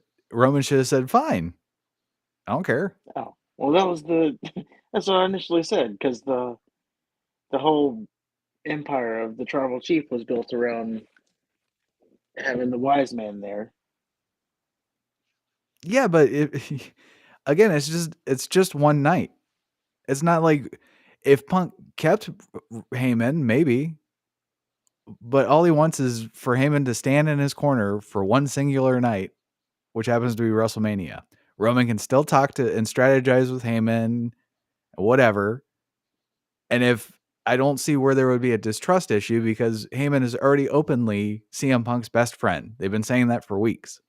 So if Roman was to distrust Heyman, he should have distrusted him a long time ago. I guess the way I would see it, the scenario I can think of is, say you have a girlfriend and she has a guy best friend, and they're gonna spend one night together. Like, oh, nothing. We're not gonna have sex or anything. I'm just, we went out. I got really drunk. I got to stay there for one night. Well, that changes the relationship at that point. Like, yeah, you as a guy, you're probably, guys with girl best friends. You're already weirded about that, I'm sure. But once they cross the line of, oh, I drunk too much, I got to stay here for the night, just one night though, that does change the relationship a bit. I think the better equivalent would be if the chick had a guy friend and she happened to drive with him to the same venue that you're going to be at. Because again, Roman is going to be right there with Punk. Heyman is standing outside the ring. That's it. That's all he's going to do. I mean, is that anything better? Like, oh, I'm gonna drive with him. I'm gonna Whether you're going to get roadhead. I'm gonna sit with him for one night and not you. You're gonna have to sit by yourself because you expected to be here with your spouse. You're gonna be by yourself now. I'm going to stand on this side for 20 minutes. And then everybody else is gonna be looking. Like, oh, look at this cuck. That's the worst part. Everybody looking at you like you're such a cuck. You have experience. Unfortunately, I mean, not with Oh wow. that scenario, but just when your girl's hanging out with this other dude, and it's like, look at you. How can you allow this? Well, I don't know. I don't see the big deal. I don't see why Roman's upset. I don't see why we were building up to this being the fucking favor. So stupid. Yeah, and I get people who are upset that this was the favor, like, but out of all things, like I heard some people say, well, why wouldn't the favor be a title shot, or why wouldn't the favor be, I don't know, Something permanent? Something good? yeah, and it's like, well, I guess to look at that point, like I heard some, I don't remember who it was, but someone was like, what if the favors, as Punk says, whoever wins the Cody and Cena match has to face him after that match or something. That's the favor. I was like, does Paul Heyman have that much pull? Like, That's what they would have you believe. If he can get him in the main event at WrestleMania night 1, then he can do anything, right? I mean, he could do that, but I don't know. You're asking an awful lot of his pull to be able to manipulate a title match like that.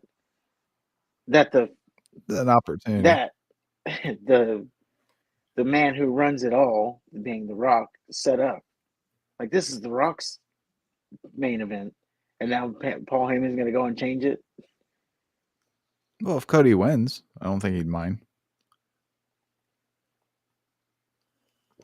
Oh, they'd have to make some kind of deal.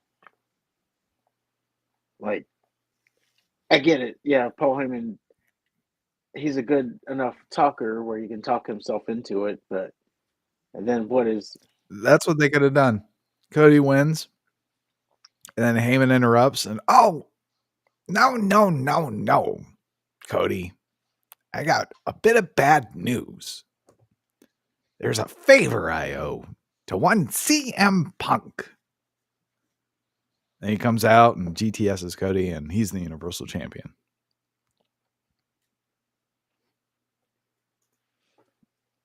And then... Not, hey, will you stand in my corner for a night, Paul? And then... Because that's what you said 30 years ago. I want to make this an emotional thing. We've been building up for this up for months. And also Seth Rollins is there. Which shows that we... What's I that? said, and also Seth Rollins is there, which really feels like a third wheel. Maybe, see, they could have done, I mean, they've already done this match, but, they could pull Seth Rollins out of the match. That could have been the favor. Seth Rollins is out of the match, and then he ends up going against Randy Orton, who now needs a partner. I'm sorry, an opponent. Why? I don't know. Like, they'd really be rushing a story there, but... No, they just illustrated that they had this plot device that they concocted and didn't have anywhere to go with it. For which one? Oh, this triple threat? The favor. True. It was always going to be built up to disappointment, though. That's how it always happens. True. Whenever, That's fair. whenever they leave an open, anything open. Oh, a mystery opponent. Oh, everybody builds it up to A murdered roster. Yeah, everybody builds it up to something, and then it's just always going to be a letdown.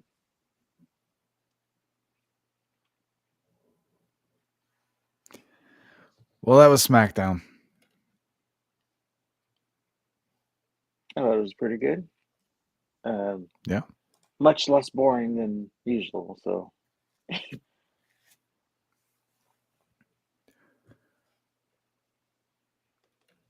How many viewers do we have? At one point, we had 3. It's nice. They all left. We suck. I wonder what point. We can't retain an audience. Was it when All right. I started shilling? Is that when it? Yeah. No, because I saw viewers after that. Nope. They all left. They all left when you talked. It was weird. Oh, got another one. That's me. Oh, boo! Right. Don't worry, they'll catch it on the replay. If you are on the replay, team replay, how you doing? Oh, and I got a little bit of a computer. I don't know how far I'm gonna be able to go. I have to talk to you about what editor you use because I know you said your computer is older, so we can talk about it off stream so we don't give them free advertisement. But we might be back on if I can edit on this computer, we might be back on our audio only platforms and the shorts platforms. We might be back. We back, boys, maybe. We'll see. Good I'll deal. find out. Yeah. Just let me know what editor. Shotcut. It's free. Shotcut?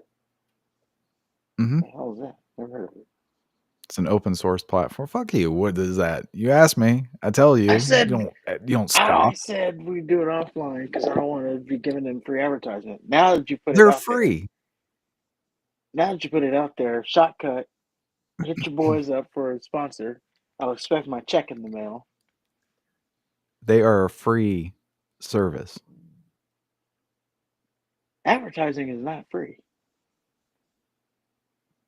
At least not for Their us. services. Their platform is, but For little low lives like us, we should be down on our knees thinking God for the shotcut. Fair enough. All right, so I'm going to give us a choice. We can we move right to stories and bump the retro to next week, or we can just go business as usual. We can go business. Why? Because the stories look long. It's not as long as it looks. There's just a lot of setup. Okay. Alrighty then. WCW World War III, 1998. Hype video plays up DDP and Bret Hart. Goldberg also made an appearance and then just showed a bunch of motherfuckers because of the World War III match. It's hard to keep track of that, actually. Then we are live at the Palace of Auburn Hills. A white limo pulls up in the arena, and it's Goldberg. I guess he's going to be present while the World War III match happens. And it's weird that Goldberg isn't actually wrestling. I don't think he was present either. No, he was present. He helped Rick Steiner. No. Yeah. Okay. I guess I thought you meant like he was going to be sitting ringside or something. Oh, no, he came out to brawl with Bam Bam. Yeah, which that's it. I guess in the context of the pay-per-view, it didn't make any sense, but I'm sure there was a story there. Yeah, well, I think we can talk about it later. So Mike Tenay, Tony Schiavone, and Bobby the Brain Heenan are on commentary. Tenay and Heenan are back in their proper seats. Because remember, they switched last pay. Well, you don't because you didn't pay attention. But they switched last pay-per-view and didn't say a goddamn word about it. Made my resistance to change go all out of whack. But they fixed it. Schiavone gets right to the 60-man World War III match. Then lets us know that Hulk Hogan isn't here. And he finds it very weird since Hulk Hogan's life force is tied to the title that Goldberg has. Tenay tells Shivani that he's just as shocked as Shivani is and hopes that he gets answers tonight or tomorrow or perhaps Thursday on Thunder. And then Tenay pumps up the World War III match, and Shivani tells Heenan another match on the card is DDP versus a very dangerous Bret Hart. Heenan says Bret wants his U.S. title back, and DDP wants to break both of Bret's legs. Then says it's going to be a great pay-per-view, which I agree. And then they cut to Mean Gene. Gene talks about the World War III match. Says the big men are favored to win, but Gene personally believes that a little guy can win tonight with some high maneuvers and so forth. And then the son of a bitch sneaks in a WCW hotline show. And talking to Heenan is the incentive for wasting your money for this promo. Which isn't a bad... I guess of all the things you can spend money on, talking to Heenan would be fun.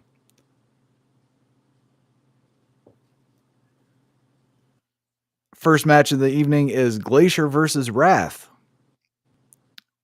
Glacier comes out, a hell of a lot less enthusiastic than the last time we saw him. And he didn't seem afraid of Wrath last time they wrestled, but he is now. I also think he's a heel. Maybe. That's what I picked up. That he is now a heel. Okay. Although in fairness, I don't think the crowd gave him much choice. Kept saying Glacier sucks. Man, remember those little Sub-Zero promos and how excited, and now they're telling him he sucks. Yep. Well, it starts off with Wrath throwing Glacier out of the ring, and then Glacier karates Wrath, but can't get the big man off his feet. He ends up running out of the ring. Wrath follows and beats Glacier's ass on the floor and then in the crowd. Then he throws Glacier in the ring and beats the ever-loving piss out of him before throwing him back out of the ring. And now Wrath is working heel. He's working heel now. He's choking Glacier. He's using the ropes for leverage on pin attempts. And after throwing Glacier out of the ring another time, he starts strangling him with the camera cables. And the ref counted to 5 and then stopped. Got out of the ring and pulled Wrath off of Glacier. And Glacier gets Wrath gets Glacier in the ring again and strangles him in the corner with the camera cables. And he just beats Glacier's ass some more. And then he misses a stinger splash, giving Glacier an opening. So he hits Wrath with a cryonic kick, finally knocking him off his feet. So he tries to go for a submission hold, the ice pick. And Wrath just grabs Glacier's hand and hits the meltdown 1, 2, 3. And the face that Glacier made me laugh. He was like, "Oh no, I don't have 2 arms." What was the ice pick? Was it just a Samoan spike? I think that's what it was. Because it definitely looked like it. Something to that effect. The Samoan spike without the yeah. Yeah. But yeah, you knew, you can tell at this point the Glacier experiment is clearly over. And now they're on the Wrath experience. Which is really interesting because, they're old enemies and, it's like they never wrestled before. Well, he wasn't. Yeah, he was with that James, whatever. James Mitchell. Yeah. And whatever dungeon thing that was. But the oddities. But, I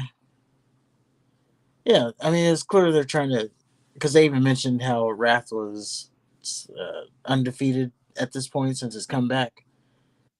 Mm-hmm. I got the vibe that they're trying to capture the Goldberg thing again. They're trying to do it again. But it was never going to work. Yeah, I can see that. Yeah, Goldberg is a different animal. Yeah. He really came out of nowhere with all that. It helps that he's a real athlete too. You can be vanilla and be a real athlete and have like that charisma. Yeah.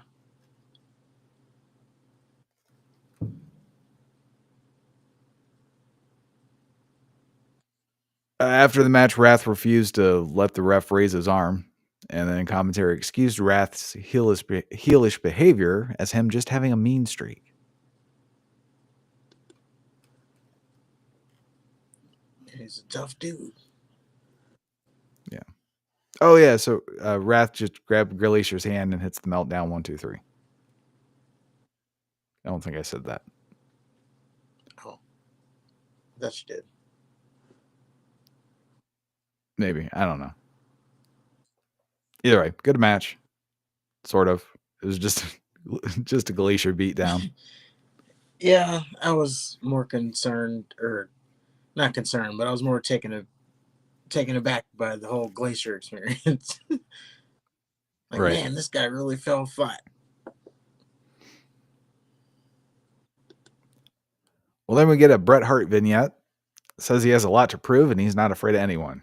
He says, look at Booker T. I almost crippled him. You know why? Because I don't like him. Lex Luger, he's just a big muscular idiot. Muscles don't make you a great wrestler. It's technique. He's lucky to even be walking right now because I could have ended his career, but I didn't. I showed him mercy, and I don't like to show mercy anymore. And then there's Chris Benoit. I took him under my wing in Canada, and he wouldn't be where he is today without my family. Did he show me any respect? No. Chris Benoit's only out for himself and forgot his Canadian heritage, and that we were like brothers. So then I ripped Benoit's elbow out. And that's just a warning. Next time I'll throw his legs into the crowd. And then there's that punk Dallas Page. He had the nerve to face me for my title unprepared. And he calls himself the People's Champion. He doesn't even know what that is. I don't get how they love Dallas Page. He's got tattoos and earrings. To me, that's a sign of a real punk. I take pride in the fact that I tried to end his career. Now that Dallas Page is the U.S. champion, I'm looking for a chance to rip him apart in the next chance I get. I'm looking for a chance to rip him apart the next chance I have in the ring with him. And then he says Page is scum, and he's the real People's Champion. And if we're lucky, we'll never see Dallas Page wrestle again.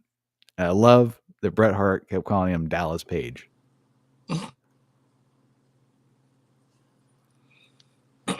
I like this whole promo. Oh, yeah, it was a great promo.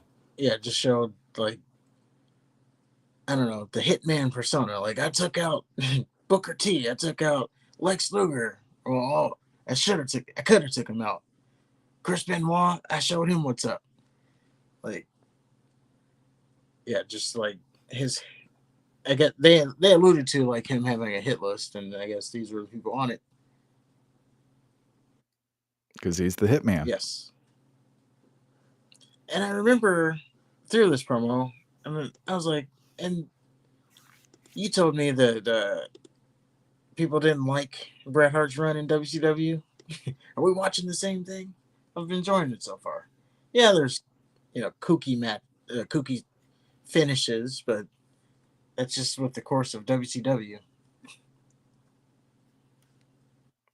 Well, he didn't really have a whole lot of main event, not main title opportunities, I should say. Oh, that's what they're upset about.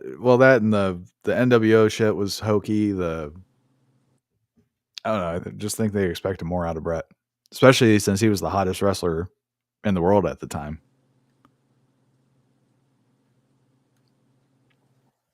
But he's not consistently main eventing pay-per-views. He's not the main story. Well, yeah, that's fair.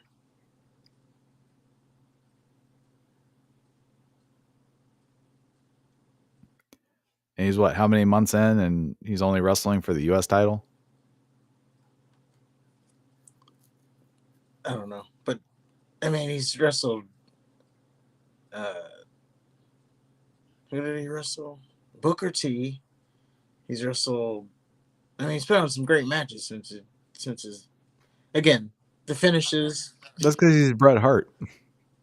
Yeah, the finishes you can take him out, of course, but I think that was par for the course.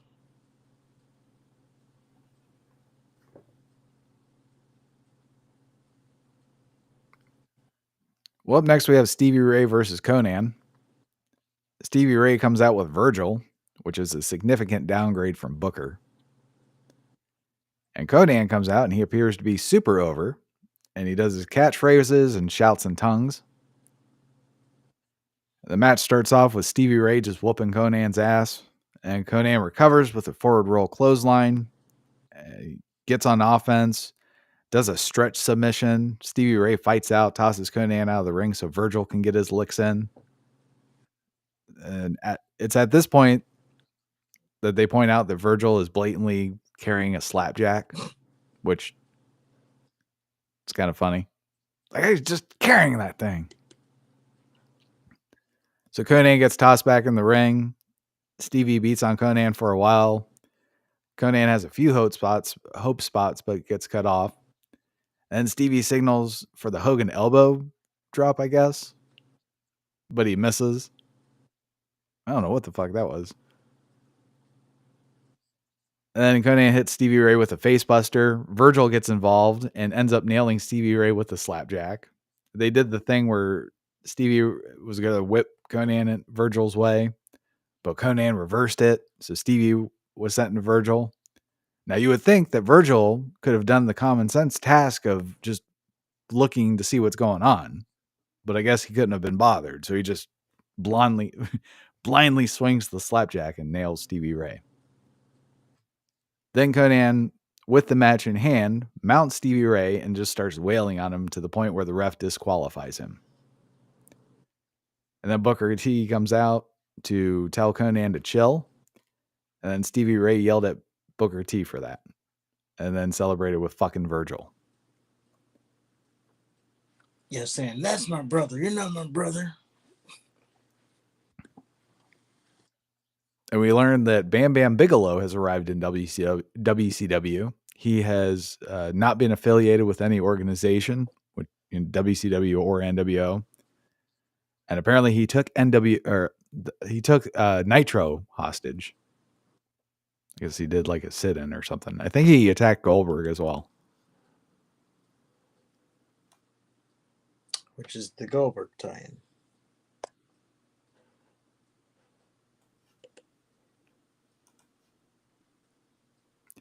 So we have the Cat and Sonny Ono versus Saturn and Kaz Hayashi. Or Kayashi, or however the fuck you pronounce it.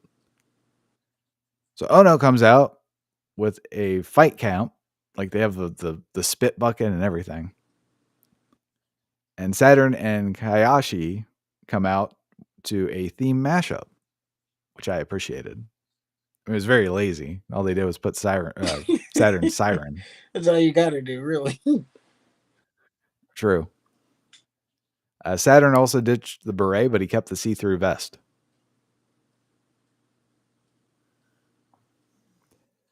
So the match starts off with Kat telling Kayashi he has 5 seconds to leave. And then he turns his back, and Kayashi tags in Saturn, who kicks Kat's ass. So Kayashi gets tagged back in, and then Kat karate. So it was interesting. Like anytime Kayashi tried to do anything, Kat would just beat the shit out of him. And Saturn had to get in so Kat could get some offense worked on him. But Kat did not let Kayashi do anything to him. Because he's the greatest. Speaking of which, there was at one point, and I laughed at it. He tried to pin someone. I don't know, this being the Cat. He tried to pin someone, and it only got a 2 count. And he's like, come on, ref, I'm the greatest. As if that should have been the end of the...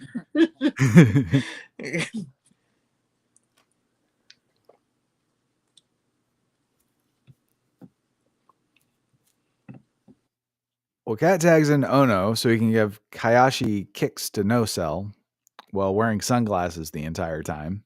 And Ono tries to bribe Kayashi out of the ass whooping he's about to get, but he gets slugged.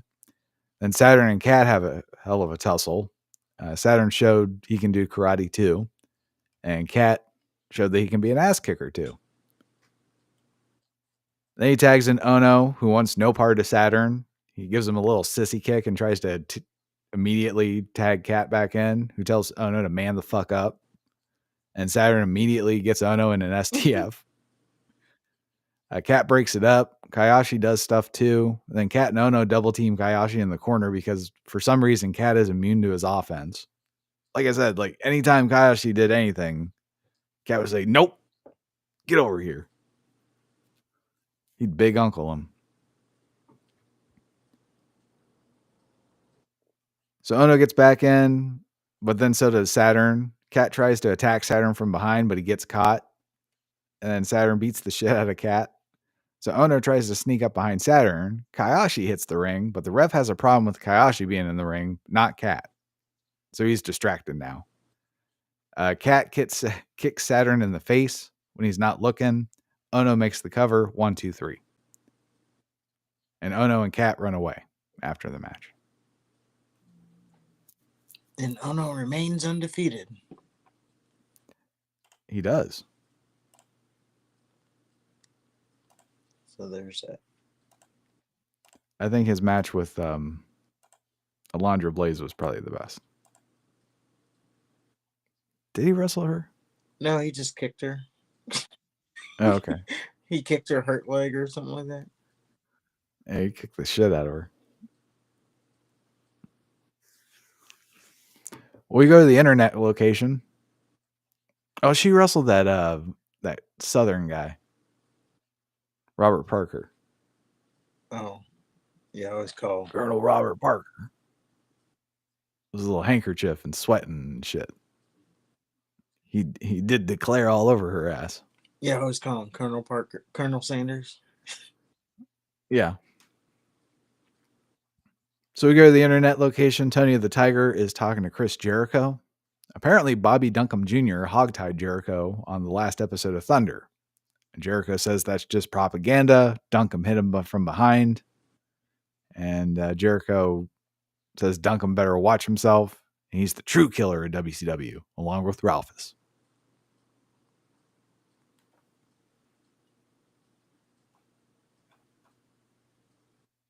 Jericho made a stupid face the whole time, too. And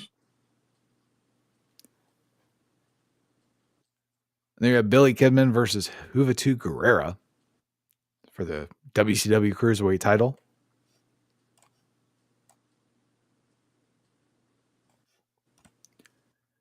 It looks like Guerrera beat Kidman for the Cruiserweight title.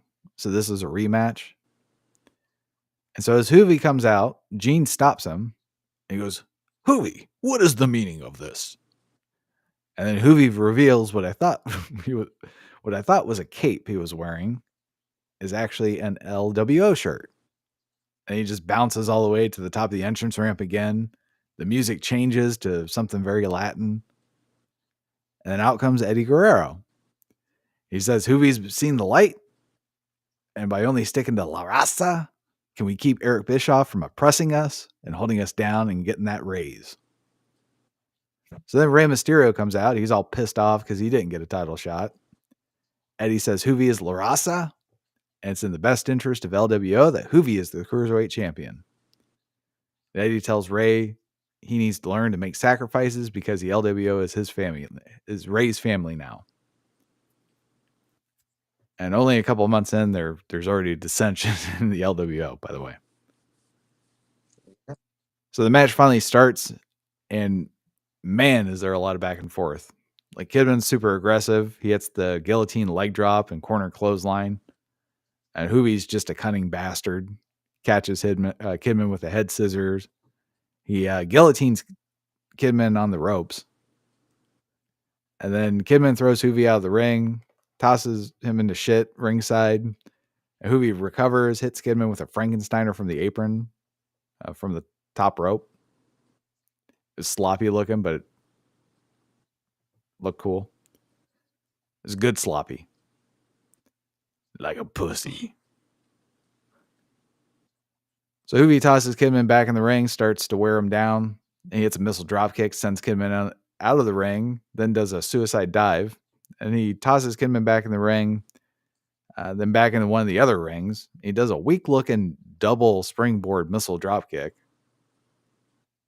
and then Kidman starts to mount a comeback, but he misses a stinger splash. So Hoovy goes for his 450 splash, and Kidman meets Hoovy. Kidman gets to his feet before that, and he meets Hoovy at the top rope, and he head scissors him back into the original ring. So Kidman hits a flying crossbody from the top turnbuckle of the second ring to the original ring, and fans actually started booing because that wasn't the original, or that wasn't the finish. And Kidman gets sent flying over to the third ring, and he gets perched on the top rope. Hoovy does a convoluted Frankensteiner, and then he signals for the Hoovy driver. Kidman counters, but Hoovy counters the counter and hits the Hoovy driver anyway. And after a long ass time, he attempts the 450 splash. Kidman moves out of the way, but Hoovy lands on his feet and tries to win with a raised roll-up Frankensteiner. Then Hoovy just starts slapping the referee, and the ref takes it. Like, what the fuck is that? So Hoovy tries to powerbomb Kidman. It's turned into a facebuster. Kidman hits a modified German suplex, goes for the shooting star press. Hoovy gets to his feet and crotches Kidman. Then he goes for his 100th Frankensteiner, but Ray appears out of nowhere. He holds on to Kidman, so Hoovy just flops on his ass. And Kidman finishes him off with a shooting star press 1, 2, 3. And Ray came out to celebrate with Kidman. Eddie comes out and kicks Kidman's ass. Like, see ya, champ. And then 100 LWOites swarm the ring and get in Ray's face. Eddie keeps them all at bay. It's like, don't tear his head off yet. And he asks Ray, are you in or are you out? Give me your answer now. Ray throws the LWO shirt back at Eddie's face, and the LWO chase Ray to the back.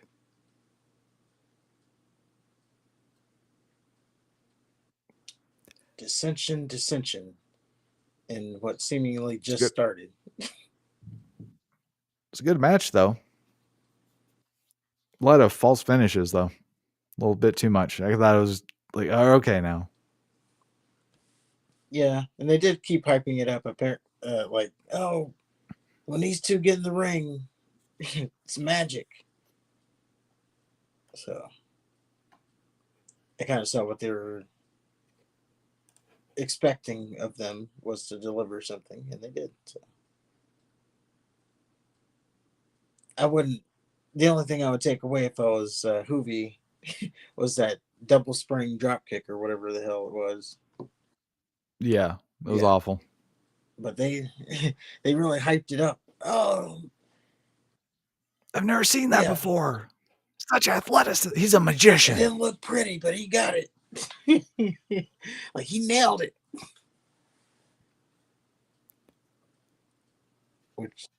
Well, then they show a clip of Monday Nitro. Nash and Hall in the ring. Nash and Hall are in the ring. Hogan is on the floor, and I guess he wants to attack Hall or something. He's wearing a stupid boa thing. And then Nash says, I'll see you Sunday. And then Shivani confirms that Nash and Hall will collide tonight. So that should be fun.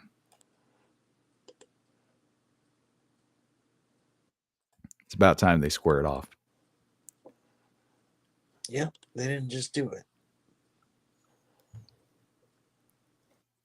So next we have Scott Steiner versus Rick Steiner. It's a special grudge match. After Halloween Havoc, all of the WCW wrestlers refused to ever officiate Scott Steiner's match. So he brings out his own referee, who's just a douchey version of Buff Bagwell. A douchier. He's just as douchey as Bagwell, I should say. You know, for the longest time, I thought it was Buff Bagwell. I was so confused. Yeah, I'm right? like, how does he look just like him? What the hell am I looking at? I think it's a genius move giving the NWO their own special referee. Yep, never seen that before. Nope.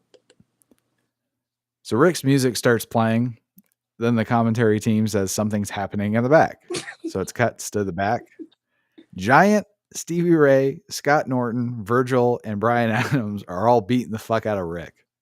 Then Giant drags Rick to the ring, and then Bagwell and Scott Steiner begin to put the boots to Rick. Rick briefly tries to fight back, but Scott nails him in the balls. And Scott puts Rick in the Steiner recliner. And Goldberg comes out. He gets in Scott's face. Scott just gives Goldberg the finger, so he gets speared. And Goldberg goes for a jackhammer, but Bagwell hits him with a chair. Of course, Goldberg no-sold it. And the ref jumps on Goldberg's back. Everyone runs away. And then Goldberg gorilla presses the ref into one of the other rings. And then Rick and Goldberg stand tall and bark into the camera.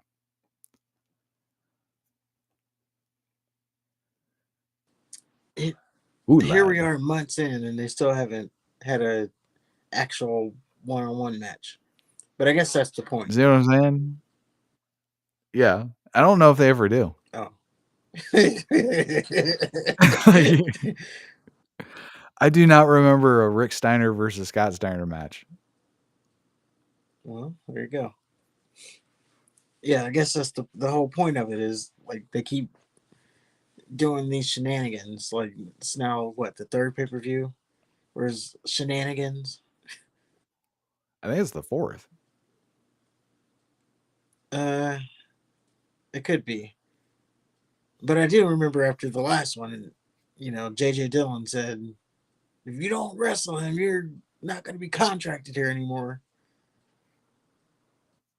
Well, he did wrestle him. Remember they had that tag match, and then they had the one-on-one match immediately after? Yeah. I mean, there was... So he fulfilled contractually, he fulfilled his obligation. Okay. So, yeah, then he did wrestle. And then this one, they had the referee. So, again, it was just craziness. Yes. Well, then we have Scott Hall versus Kevin Nash. Hall comes out with everyone that beat up Rick Steiner.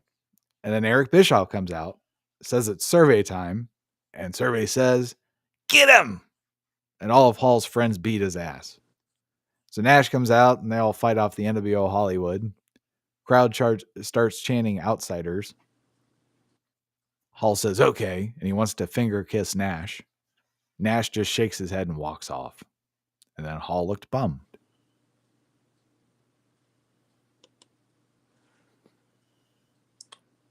No more black and white for Scott Hall. Apparently.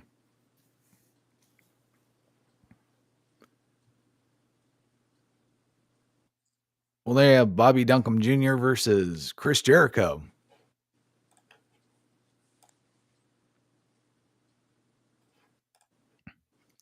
Jericho comes out with Toothless Ralphus. And I'm not a big fan of the cowboy gimmicks, but Duncombe fits it. He just looks like a big shit kicker. Yeah, I like his look. I also appreciated how the bull rope didn't play into the finish. I kept waiting for that to happen, and it never did. Yeah, they kept talking about it, so you thought at some point they're going to use it. It was hanging ominously in the corner, too. Yeah. So it starts off with Duncombe whipping the shit out of Jericho. They fight on the floor, and Duncombe tosses Jericho, and the crowd gets distracted. And Jericho just leaps out from the stands and just starts wailing on Duncombe. And he hits a top rope missile dropkick back in the ring. Duncombe recovers, tries to get Jericho in an armbar. And Jericho breaks free, ends up stun gunning Duncombe on the ropes. He hits a springboard dropkick from the corner, his little corner dropkick. That sends Duncombe on the floor. And he has Duncombe fucked up, but they still go back and forth for pretty much all of the match. And then Duncombe hits a couple clotheslines that should have taken Jericho's head off. Jericho hits a lion salt for a near fall. Duncombe hits a superplex. I guess he tries a German suplex after that, but Jericho rolls out of it, and he tries to lock in the lion tamer. Duncombe fights out of that, and he goes for a Vader bomb twisting elbow drop. I forget who does that. Raquel Rodriguez. Who really does that? That's who does it right now. Yeah, but who really did it? I don't know. Okay, that's not her move. Yeah, I don't know where she got it. Okay. Well, Duncombe then tries to slam Jericho. Ralphus grabs his leg, and then Duncombe drops Jericho and goes after Ralphus. And then Jericho clocks Duncombe with the Cruiserweight title 1, 2, 3.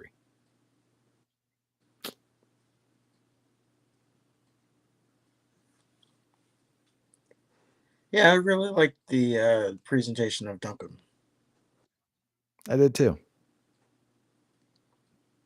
But I like me a good cowboy when they're not hokey. yeah.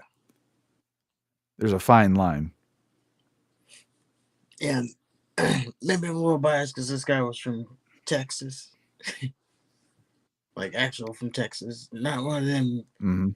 Remember the Pace commercials? When the guy's like, New York City. Like, you're not a cowboy, you're from New York City. City slicker. But yeah, I don't know. He's believable. Like, I could see that he would actually be like herding cows or whatever. Yeah, well, he looked like he just got off the bar stool and came to wrestle. Yeah. Too bad he doesn't have him. I mean, I don't remember him, so apparently he did. I remember him. I think he had a couple good matches, but I don't think he really did anything. Yeah, I was saying, too bad he didn't like become a bigger thing. It was hard to become anything in the era of Hulk Hogan. That's true.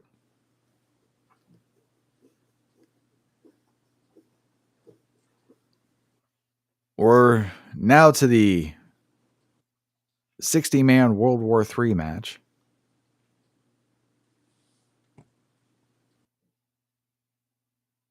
The winner receives an opportunity for Goldberg's title.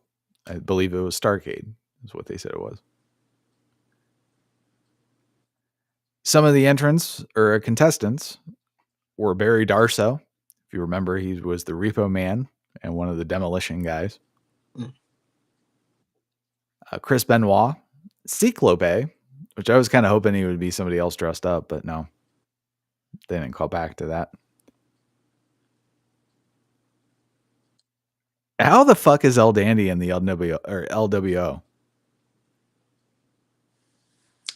Well, he's a killer. You know, I had him picked as surely in the final two of this Battle Royal.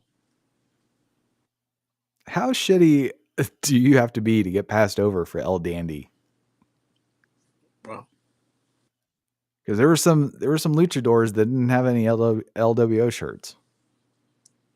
Was Silver King in there? I think he was in there. And the guy with the face paint. Which one's Silver King? Which I didn't catch his name.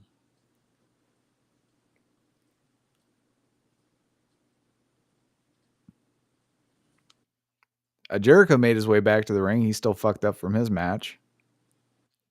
Barry Horowitz was a contestant. Beautiful Bobby Eaton from the Midnight Express was also there as well. I saw on the WCW replay, I saw a match between him and Arn Anderson. Yeah. Pretty good match. It was good.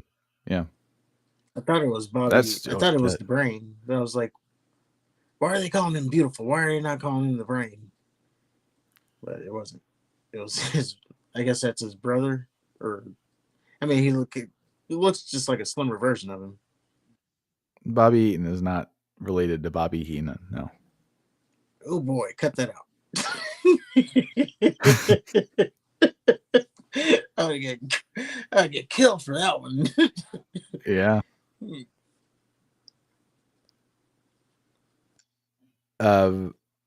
Heenan actually did used to wrestle. I know. That's what I thought I was watching, but it was this guy. So I was still, I liked the match still, but I just thought I was watching someone else. No, Bobby Eaton is a legendary tag team wrestler. Good for him. And Arn Anderson, of course, is Arn Anderson. I bet they've wrestled 100 times. So, yeah, I bet this was a fantastic match. That makes me want to go watch it. We didn't get to see enough of Arn Anderson. We did not. He was at the end of his career when we started. Yeah. Glacier fucking came out last. Like a goof. Lots of new faces, though. I think one of the Chronic guys was there. Yeah, they were really showing the depth of their roster, as there was a lot of people I didn't even know. Like, yeah, there was I don't know. There's a lot of new faces. Well, Norman Smiley was the first one eliminated, which I thought was funny. Kevin Nash tossed out 7 guys in less than 20 seconds. Scott Hall eliminated Psychosis with a follow-away slam. It didn't look like anyone was there to catch him. So that had to have sucked. At one point, Nash is just standing alone in the ring, watching the other guys brawl. A Giant, he just stands for pretty much the whole match. And then he just all of a sudden goes on an elimination spree. Then everyone gangs up on Giant, but they're all jobbers. So Giant fights them all off. And then everyone else they go back to fighting. And then Giant goes back to standing in the corner again and does nothing. It's really weird. And then everyone consolidates in the one ring when there's 20 men left. So everyone gets in the ring, and it's the NWO black and white. They stand on one side of the ring. The NWO red and black stand on the other side of the ring. And then they watch the jobbers beat the hell out of each other for sport. After the NWO guys get bored, they start eliminating the jobbers anyway. And Hall and Nash double team Giant. Crowd loved that. And then Bam Bam Bigelow came out, tries to get in the match, but no one lets him. Security, that's a great way to show off a new dastardly heel, is letting the entire roster punk him. Yeah. But to his credit, or to his defense, there was a lot of people there. So, like, it wasn't just a one-on-one affair. True, but it's like, I don't know. You got bullied by the whole roster. So yeah, nobody lets him get in the match. Security starts to drag Bam Bam away, and Goldberg comes out, and he brawls with Bam Bam, and then they're just pulled apart and they leave. And this is our second time seeing Goldberg in the night. Yes. Then Nash gets everyone to help him eliminate Giant, acting like he didn't powerbomb the motherfucker twice. Then it gets down to Nash, Luger, and Hall. Nash and Luger have a silent understanding. Then they get in opposite corners. So all 3 men start fighting. Luger goes for a torture rack like a dumbass. And then Nash just comes up from behind both of them and dumps Hall and Luger. So Nash is going to Starrcade, and he will face Goldberg. I'm scared. And they made it sound like the streak is in jeopardy. Yeah, I'm definitely scared. Because, yeah, we do know it's Nash that ends the streak. It is Nash that ends the streak, yeah. So, it'll be interesting. I thought it was an overall good match, though. I enjoyed it more than I thought, seeing as I didn't know half the people in the match. But I like the little touch where they had Kevin Nash just eliminate everybody in his ring. A little bit awkward that he just had to stay there for a long time. Yeah. Like, at least sit down or something. And then there was a funny moment during the whole thing where Scott Steiner, he has T-bone, like he has someone in a crucifix hold. I forgot who exactly it was, and he's yelling at the Big Show, or I'm sorry, the Giant, so he can stop this guy that he has that he's just holding, and Giant just won't do it. I guess he's just not hearing him. But he keeps yelling at him. Finally, he sees it, and then he goes to stomp the person. And then immediately, like, Dean Malenko comes in for the save. So maybe it was Crispin while he was holding. I don't know. But I thought it was just funny that he was, like, yelling at him, and he just wouldn't do it. Oh, yeah. Dean Malenko is a horseman now, officially. Yeah. The horsemen are back, baby. Yeah, Dean Malenko and Crispin Benoit are part of this new horseman. I thought, because they kept mentioning the fact that Hogan wasn't there, I thought he was going to, like, I don't know, be a surprise entrant or something. It would have been funny if he was Cyclope. Yeah, especially when because there was, so at one point, when they were all supposed to consolidate into the one ring, you probably caught this too, but they consolidate into the one ring. Before the actual match start, as they're consolidating, we see outside that Saturn and Ernest Miller are fighting. And the counter goes, oh, by the way, they had a new addition this year, was a little counter telling you how many people were left. So the counter goes from 20 to 18, as in they're eliminated. But it was during the consolidation and they re-rang the bell. So really they weren't eliminated, but they were. But I thought that was the opening to bring out Hogan, because, they left and it just didn't, I don't know, it didn't count. But they didn't, so. No, there's actually no shenanigans. Yeah.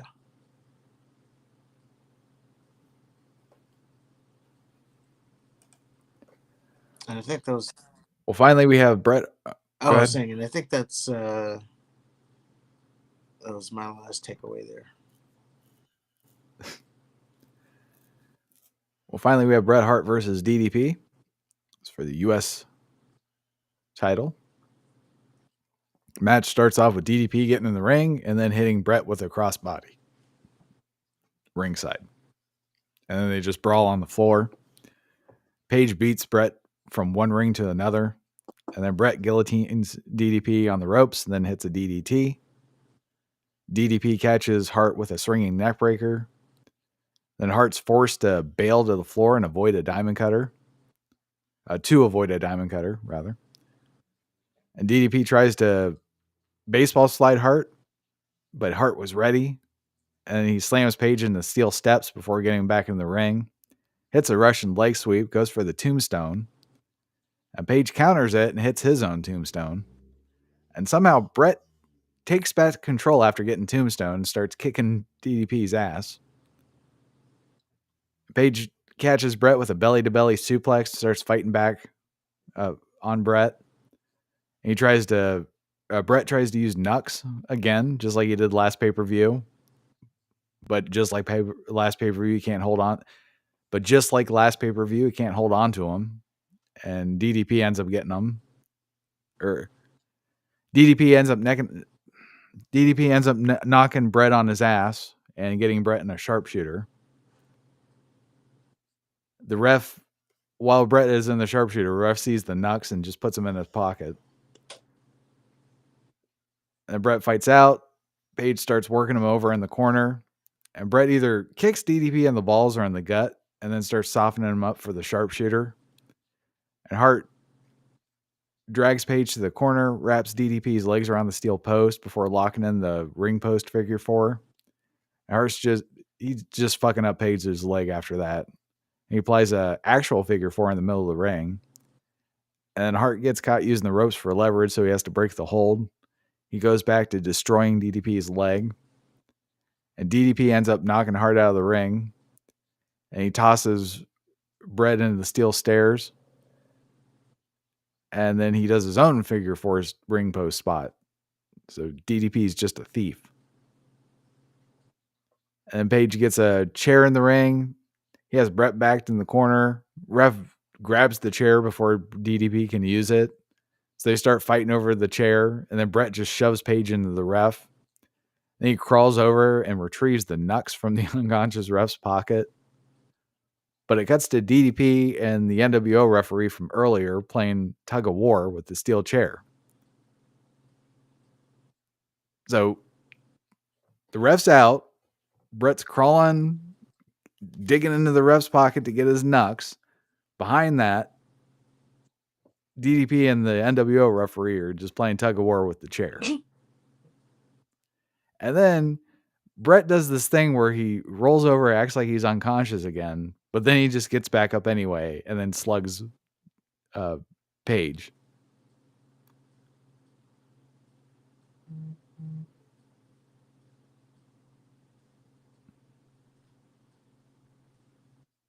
So then, he hits Page with the knucks, and then Brett gets Page in the sharpshooter, and the NWO ref calls for the bell. Then a WCW representative rang the bell. Then another WCW referee comes out, says no. Hart argues with the ref. Page hits the diamond cutter, and the original ref counts the 1, 2, 3. And the same motherfucker that rang the bell the first time rang it a second time.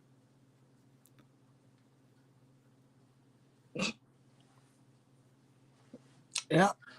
For some reason, that bugs me. Like I said, you just got to take out the weird endings. And the matches themselves are good. So this was a good match. It was a great match. Of course, they had to do some kind of weird ending. You know, I would have been okay if the NWO referee wasn't there. Everything else. Yeah. That was kind of the part that made it crazy.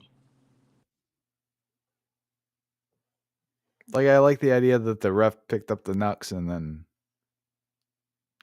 saved them, and then Brett made a mental note for later. But you don't have the false victory had it not been for the NWO ref.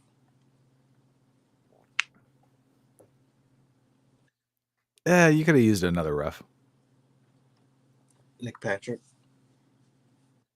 Yeah, there was a second ref already out there. But he was only out there afterwards. He wouldn't have counted the pin because his whole thing was he saw what Brett did and he reversed. I don't know. I guess he reversed the decision. Although. Yeah, but he was already standing out there. That's why he said no, because he saw it all. No, he ran out afterwards. Like after the pinfall, He ran out. I could have sworn he was standing ringside. Maybe I'm thinking of the other pay-per-view. Yeah, because he ran out. I only know it because I had to watch it back because I was like, I think I missed what happened here. So I had to watch it back. And he ran out, reversed the decision, but he didn't make the count. Nor did he ever officially become the legal referee. So, right. Yeah, he had it. That's a little weird there, but good match though overall. Just the ending. I enjoyed it. A little bit weird. Anything Bret Hart's usually pretty good. Yeah. But that was WCW World War III, 1998. Our next pay-per-view is Starrcade, 1998. It's in D.C., Washington. The main event, of course, is Kevin Nash versus Goldberg. Happens to be no disqualification. It's for the World Heavyweight title. But before that, we have WrestleMania 36, Night 1. Due to the Wu Flu pandemic, the event was filmed on March 25th and 26th, 2020 in the WWE Performance Center in Orlando, Florida. It was broadcast as a 2-night event, April 4th and 5th. Marked the first time the event was broadcast over 2 nights, as well as aired on a tape delay. On pay-per-view, the 2 productions were sold as individual shows, of course, with both being available as a package deal. NFL football player Rob Gronkowski served as the host of the event. And the event was originally scheduled to take place solely on April 5th at Raymond James Stadium in Tampa, Florida. It was supposed to be live, but of course that didn't happen. Turns out in mid-March, all WWE programming was relocated to the Performance Center with no audience and only essential staff present. WrestleMania 36 was the first major professional wrestling event to be affected by the pandemic. And it is in turn the only edition of WrestleMania not to have a live crowd.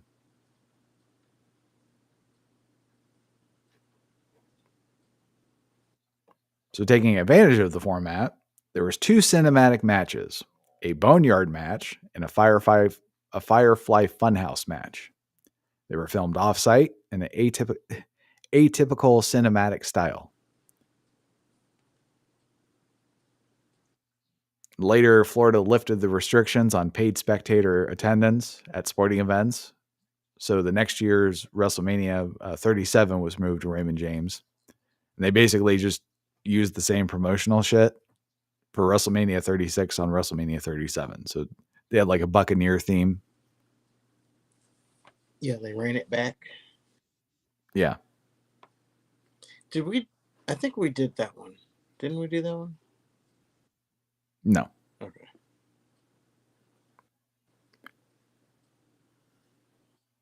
So the card comprised of 18 matches, which were divided, of course, between the 2 nights. In the main event for night 1, Undertaker partly returned to his American Badass character for the first time in over 16 years, and he faced AJ Styles, of course, the Boneyard match. It was later revealed to be Undertaker's final match. I did this one. That's what it was. I previously tried this whole wrestling YouTube channel thing, and I did this. This was my first review. Gotcha. Notable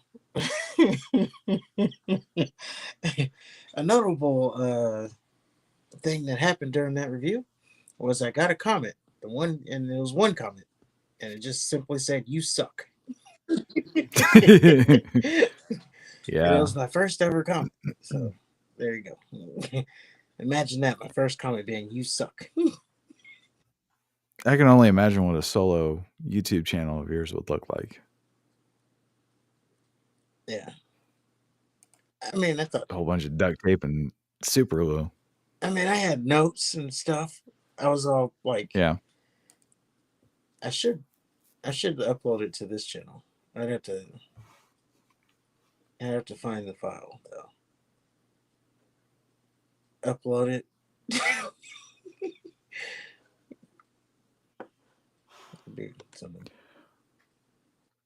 Well, the final match from the Performance Center was SmackDown's main event. It was Braun Strowman versus Goldberg for the Universal Championship.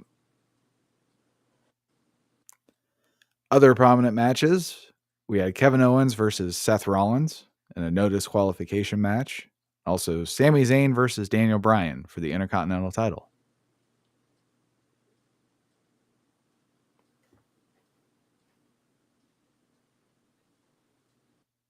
And that is our Wrestling Rewind. Good stuff. Also, as a part of that review that I did when I was trying when I initially started to try to do wrestling content,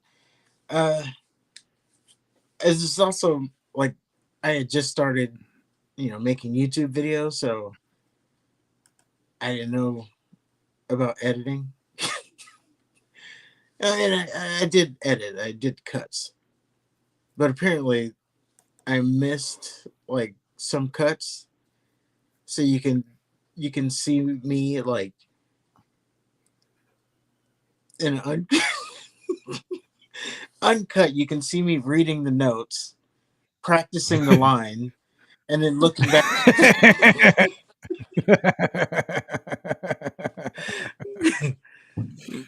Like I'll be like, okay, and then this happened, and then I'll say it again, and I'll look back at the camera.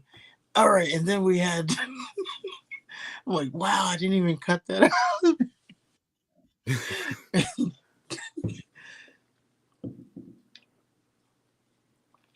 But yeah, that's good times on that.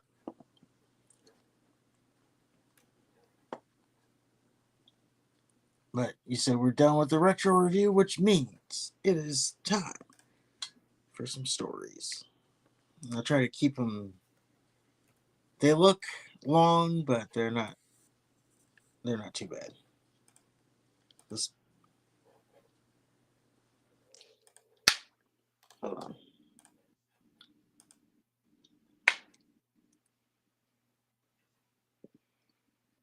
The Booker T one may be a little bit long.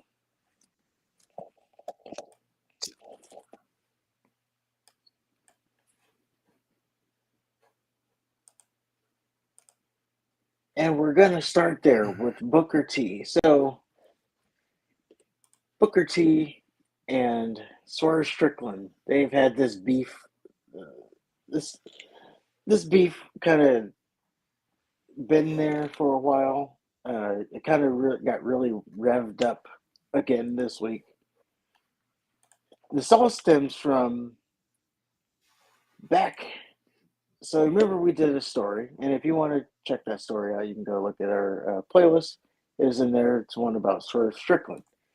So if you remember, Swerve Strickland, he got his contract back in the summer or whatever, and there was a story that came out that he got overpaid.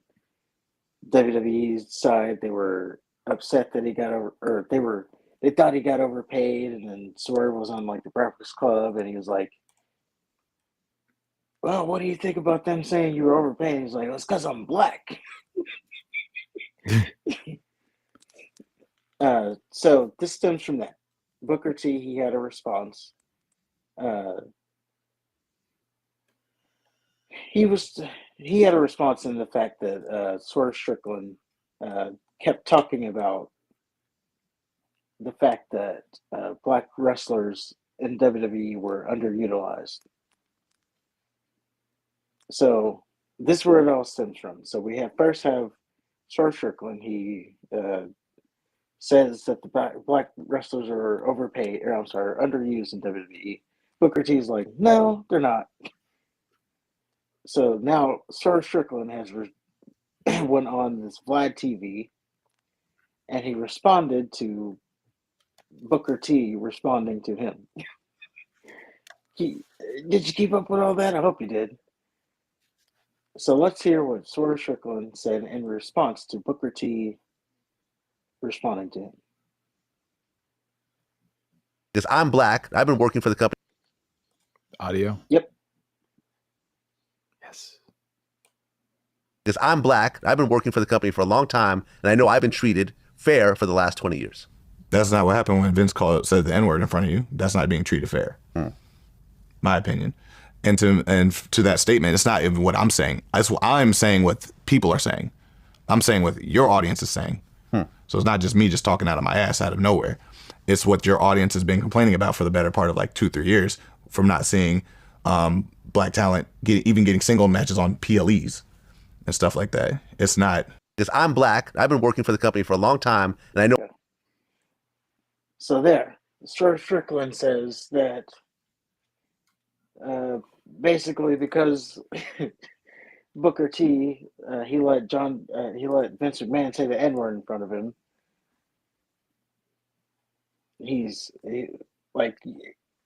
Because Booker T's thing was like, I was treated fair. I'm black, right? I was treated fair. I'm black. What are you talking about?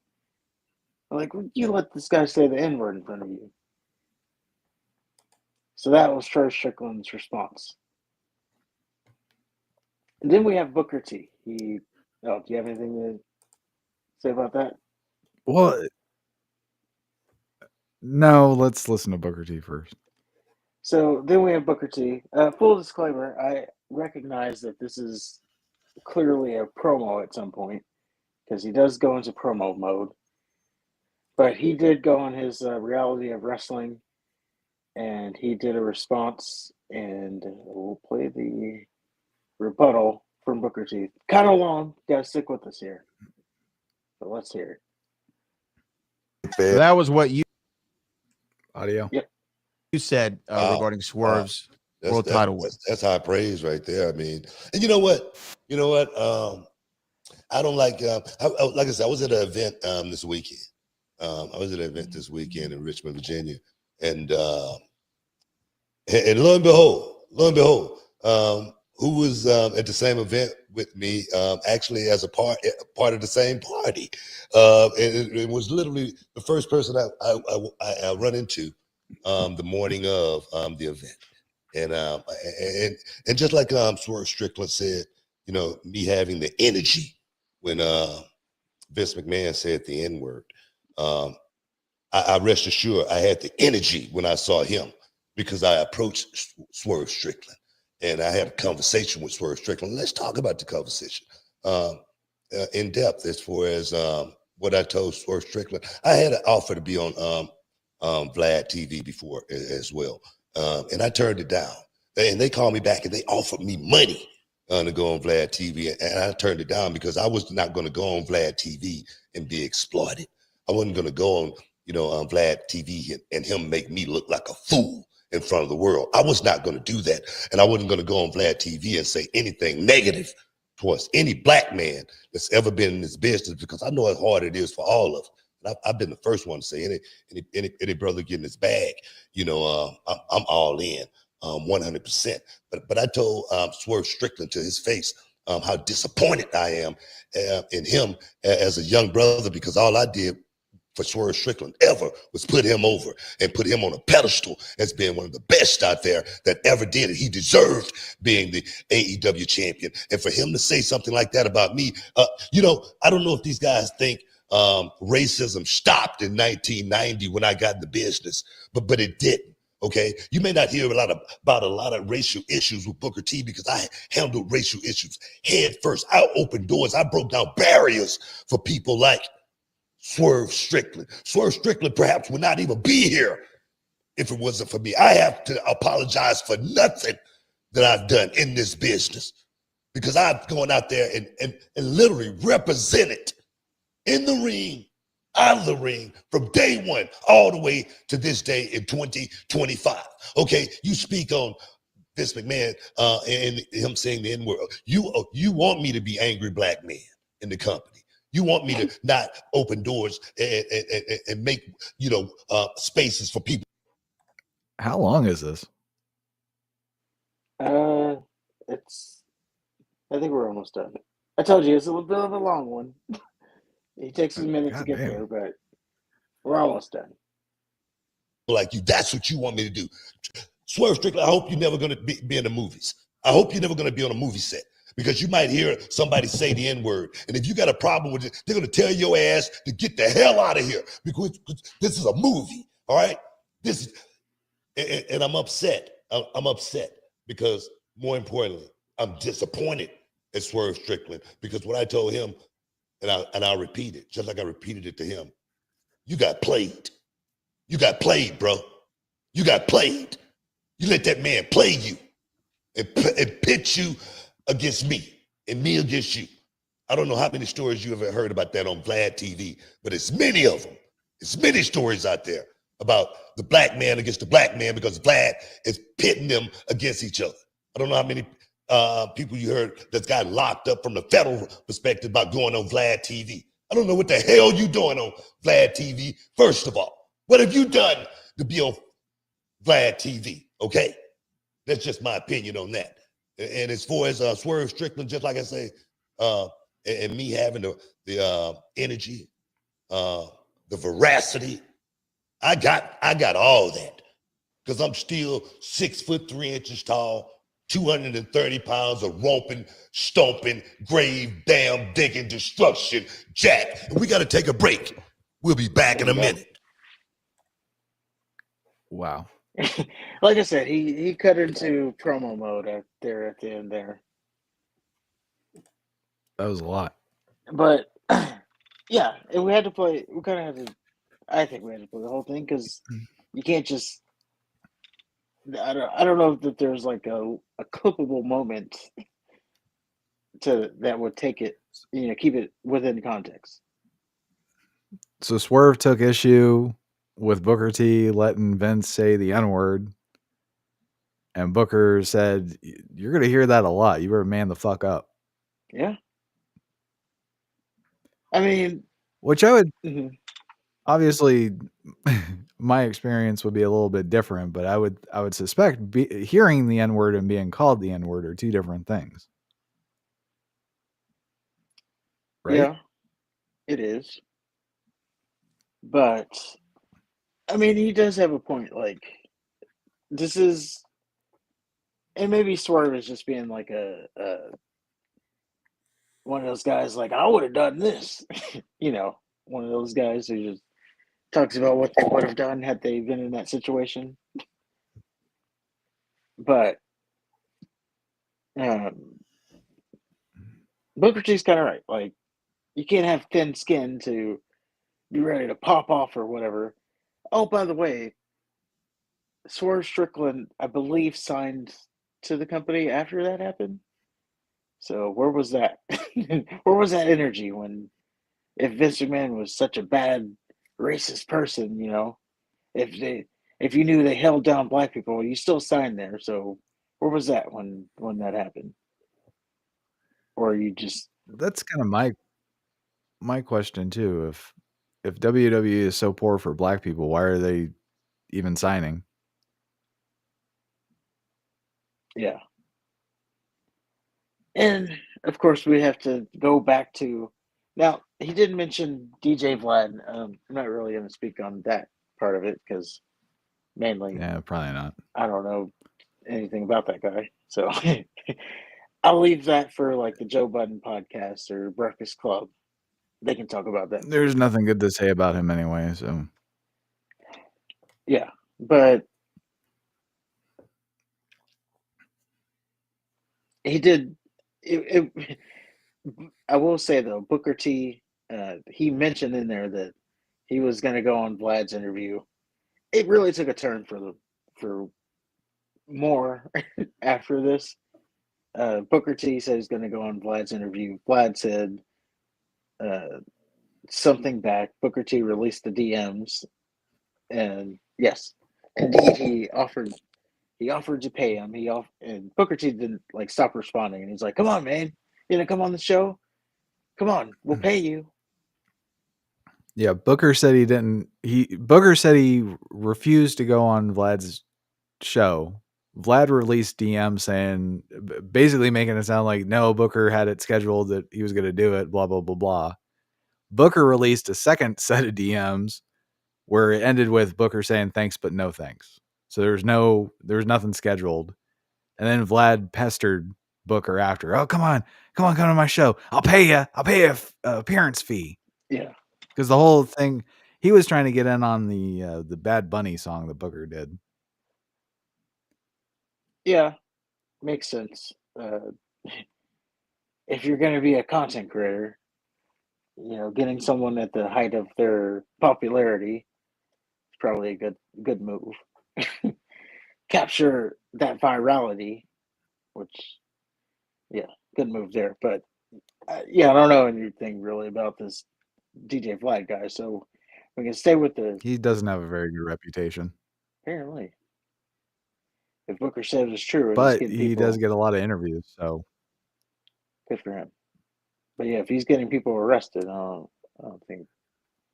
I don't know if he's ever gotten anybody arrested. There's the thing with him is he gets a lot of young rappers on to talk about their crimes and their cases, because that's the exciting shit with the rap game. It's how evil they are when they're not rapping. Is he rubbing himself as they talk about it?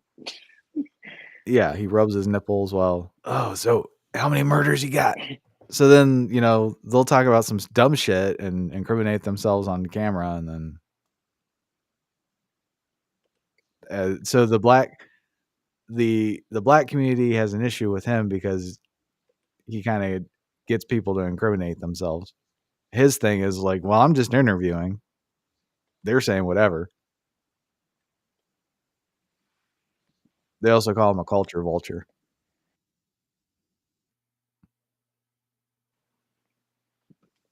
I could see that. I can understand why they would say that. And yeah, I'm not a fan of his, but it's not relevant to the story. And I don't know anything about him, so outside of what you just told me. Yeah, that's the very, very high level gist of it. I'm sure there's nuance and stuff. Yeah, I'm not. I just know Mhm. know what Joe Budden and all the other people say. Lord Jamar had a really good interaction with him. Because he's like, why are you profiting off of black people? And listening to him kind of defend himself. Yeah. Well, yes. I just wanted to throw that information out there, so it's a complete story. Just know the timeline has branched off to that. But going back to the Swerve Booker T thing, yeah, I tend to side with Booker T on this because I don't know. You can't be the angry black man, or maybe you can, but you can't expect to get far if you're going to do that. And I also agree that he was breaking down. Maybe I don't agree with that. I don't know. He said he was breaking down barriers so that people like Swerve can get into the business. But I would put that more in like Junkyard Dog and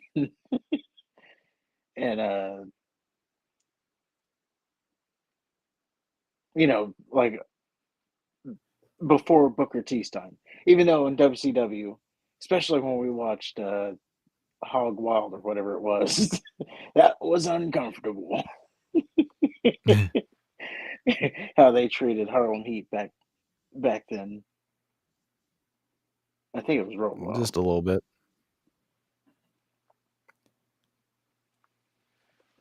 But here Swerve is. He's always talking about the damn race thing. Like, come off of it. It seems to be that's been a thing forever, though. Swerve talking about the race thing? No, just you always get the angry black man.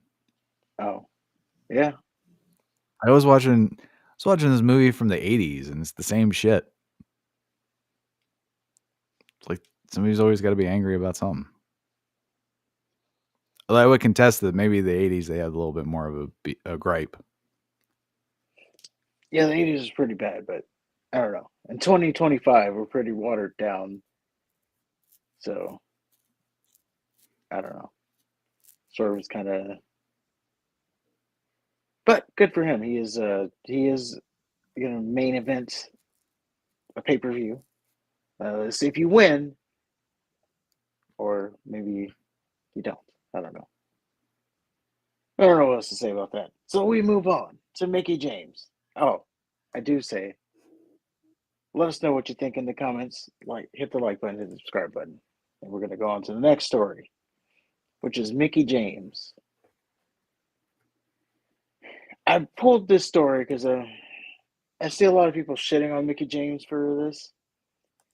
And I want the chance to defend her. So Mickie James, well, she's on this show called LFG, If you don't know what it is, quick summary. LFG is a I don't know, competition show that WWE does. If you've watched American Idol or America's Got Talent, it's something like that. I've never watched any of those shows, but from what I gather, you have contestants, which in this case would be wrestlers. They wrestle a match and then they get critiques, if you will, from judges. And then I don't know if there's a beyond that. I don't know what happens. Beyond that, I don't know if they like get voted off or well, I don't think they get voted off, but yeah, I don't know how you win. Just like American Idol, I don't know how you win. Just like American's Got Talent, I don't know how you win. But this week we have Xena, which is one of the Australian-born talents or whatever. Apparently, she debuted new ring gear, and Mickie James had some critiques after the ring gear that actually sparked a lot of controversy. So let's hear what Mickie James had to say about Xena's ring gear.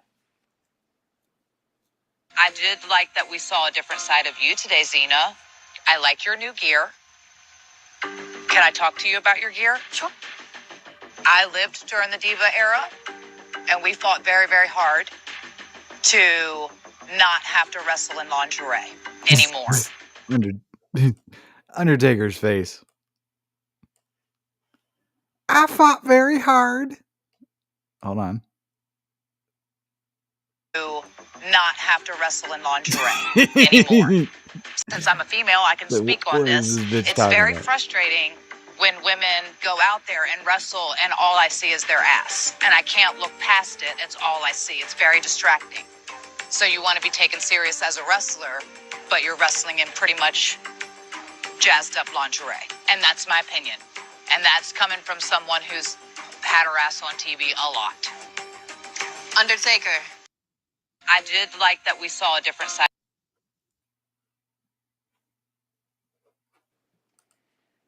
So there you have it. That's what Mickie James had to say about Xena's new wrestling attire, which, if I'm being honest, in itself, it's not even that revealing. Now, I don't see the back of it, so maybe it shows a little bit more in the back because she does focus in on the ass part a lot. I don't think it's any worse than what Rhea Ripley or Liv Morgan or Tiffany Stratton has worn. Liv Morgan basically just wears lingerie. She does. I mean, Rhea Ripley, and we just saw her on Monday Night Raw, practically wears no pants at all. Like, yeah, I shouldn't see that far. I mean, I don't mind it. Obviously, let's set the record straight here. I don't mind it. I actually enjoy it, but I shouldn't see that far up your tattoo. Your hoo-ha? Yeah. Like, I shouldn't know you have a tattoo way up there. Like, only Buddy Murphy Matthews should know about that tattoo. The world knows about it. And the tattoo art, or whoever did the tattoo. I would imagine they'll know about it too, because they did it. But, yeah, I don't even think the outfit was that revealing, especially like you said, seeing what we see on the main roster. There's a lot more revealing stuff. Yeah. So that's one thing. I'm going to take a sip of water here because the other thing.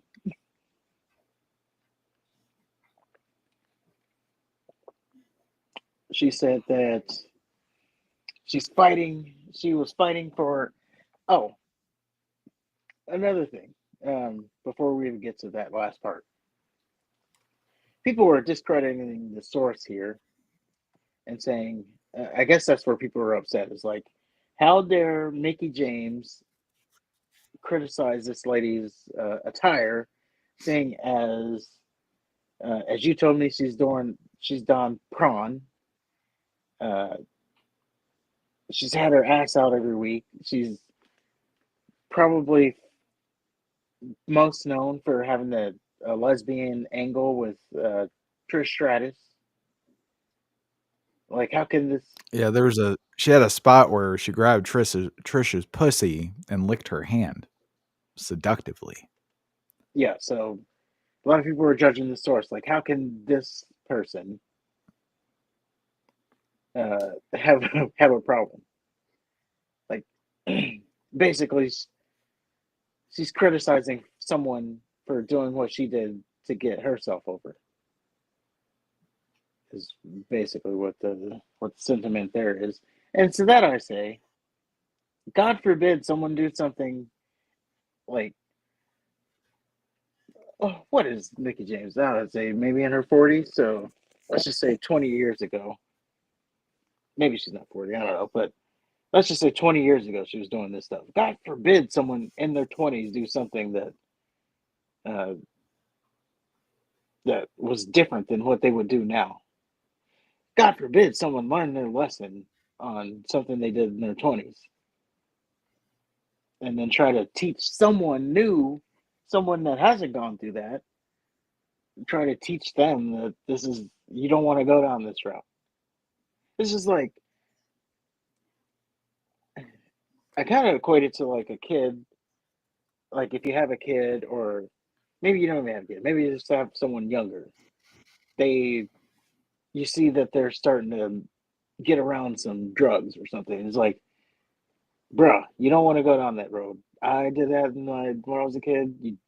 Trust me, you don't want to do it. You don't want to go through the cold sweats. You don't want to, have to contemplate sucking a dick to get a score. But, well, She's wrong, and I'll tell you why. She's criticizing this girl for wearing the same shit that one of the champions is wearing. So this girl is emulating one of the main roster girls, and she's telling her it's wrong.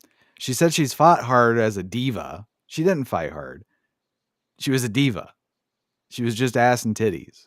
She can try to rewrite history because she's married to Nick Aldis all she wants. She was ass and titties. She started off as a spoiled little whore. She ended up as a spoiled little whore. And she would think she was sent away because she was fucking John Cena on the side.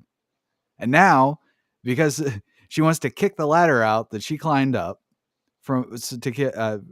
behind her to keep other people from climbing up the same ladder. She didn't regret her decision. Some people are making the same decisions as she is, and she doesn't want people to make the same success.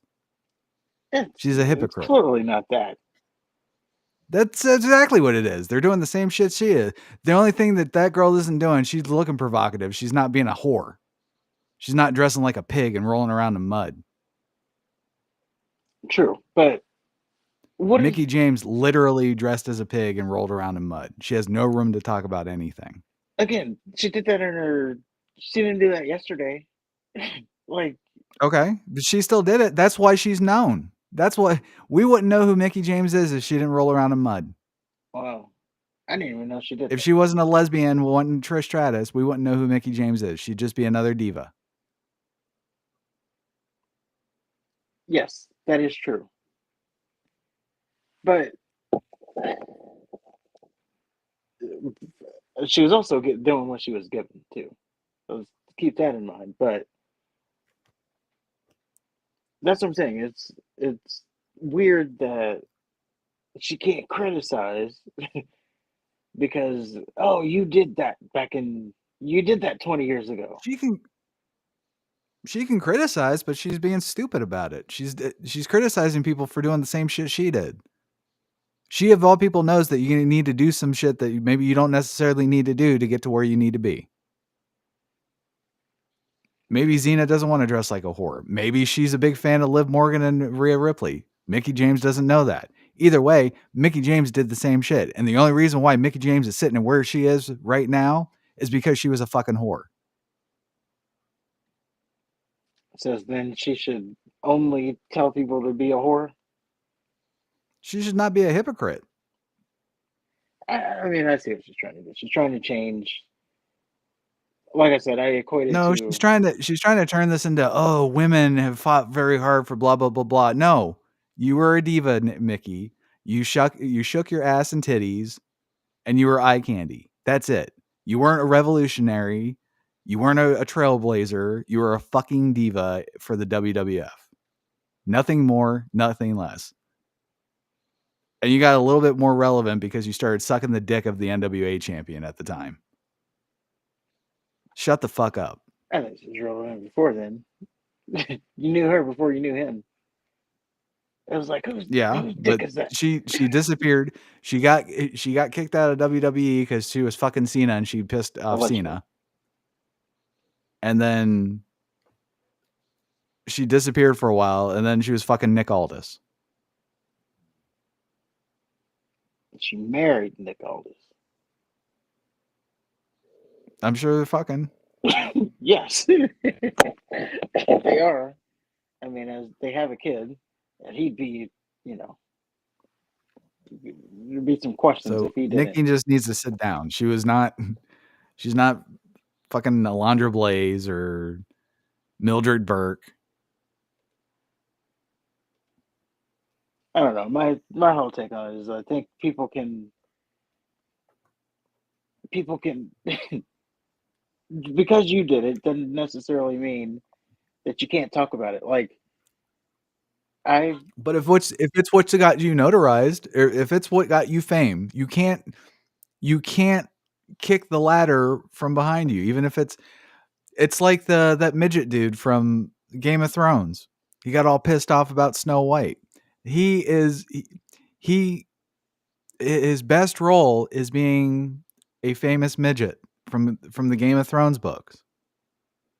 Yeah. And then he's trying to say, well, why is Hollywood trying to do movies with midgets now? You can't make a name of yourself from doing something and then get offended from it. I think you absolutely can. Well, then that makes you a hypocrite. I'm taking that ladder with me. I got very rich, very famous off of it. But I don't want that for you. You don't know. To this day, I'm not taken seriously. I'm just that midget guy. To this day, I'm just that diva that's a lesbian, allegedly. I've been down the path. I don't want you to go down the path. Yeah, the money's great, but the fame is great. But you can get there in another way, and that's what I'm trying to tell you. Is no, she can't. Obviously. Oh. If they could get there another way, there'd be another way, but there's not. Oh, that's another story. Now they're trying to get there another way now. But then you have Tiffany Stratton, you had Rhea Ripley, you got Zelina Vega, Liv Morgan, although she's pretty tame. But they're all basically wearing nothing. Again, I'm not complaining, just pointing it out. But there is your LFG news. We did an LFG video and it did pretty good, so we'll see if this one pops off too. But let us know what you think.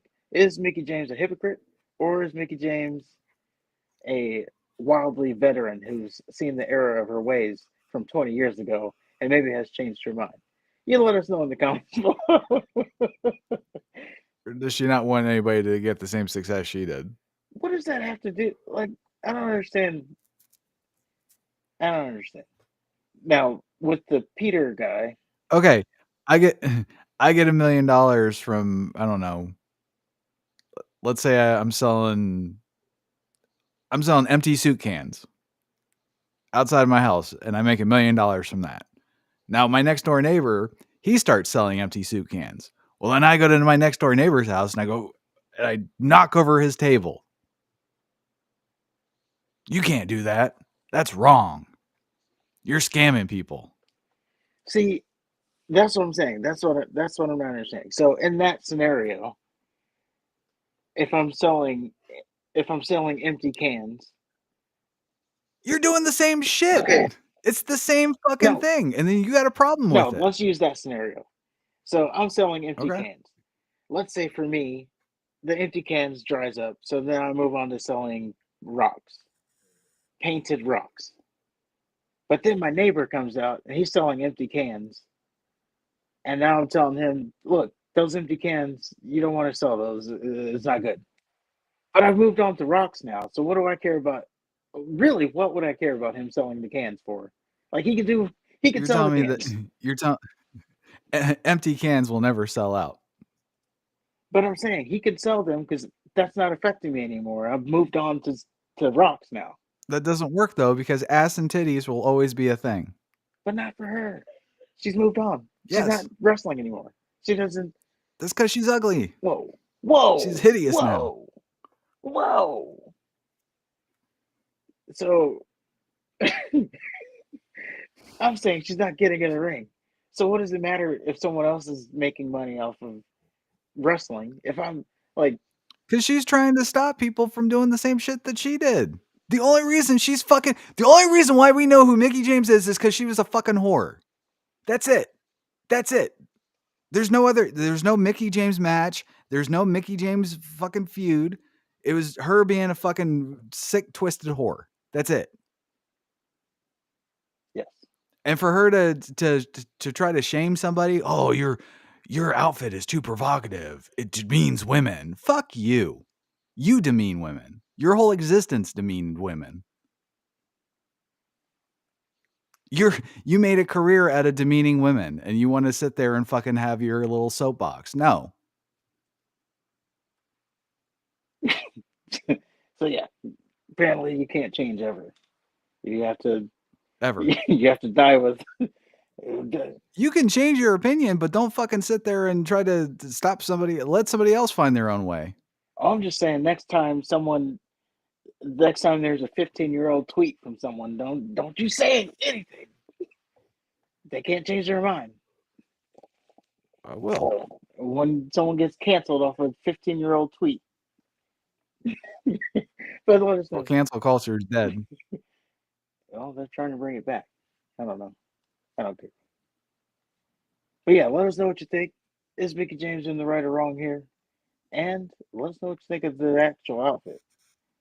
And if you actually watch LG, was it more revealing in the back? Listen to that too. Because I can't find pictures. Anyway, and our last story, we go to AEW. So the headline, as I write here, the headline is AEW outsmarts WWE. And I only use that because I think it's a good clickable. It's hold on, let me for a second.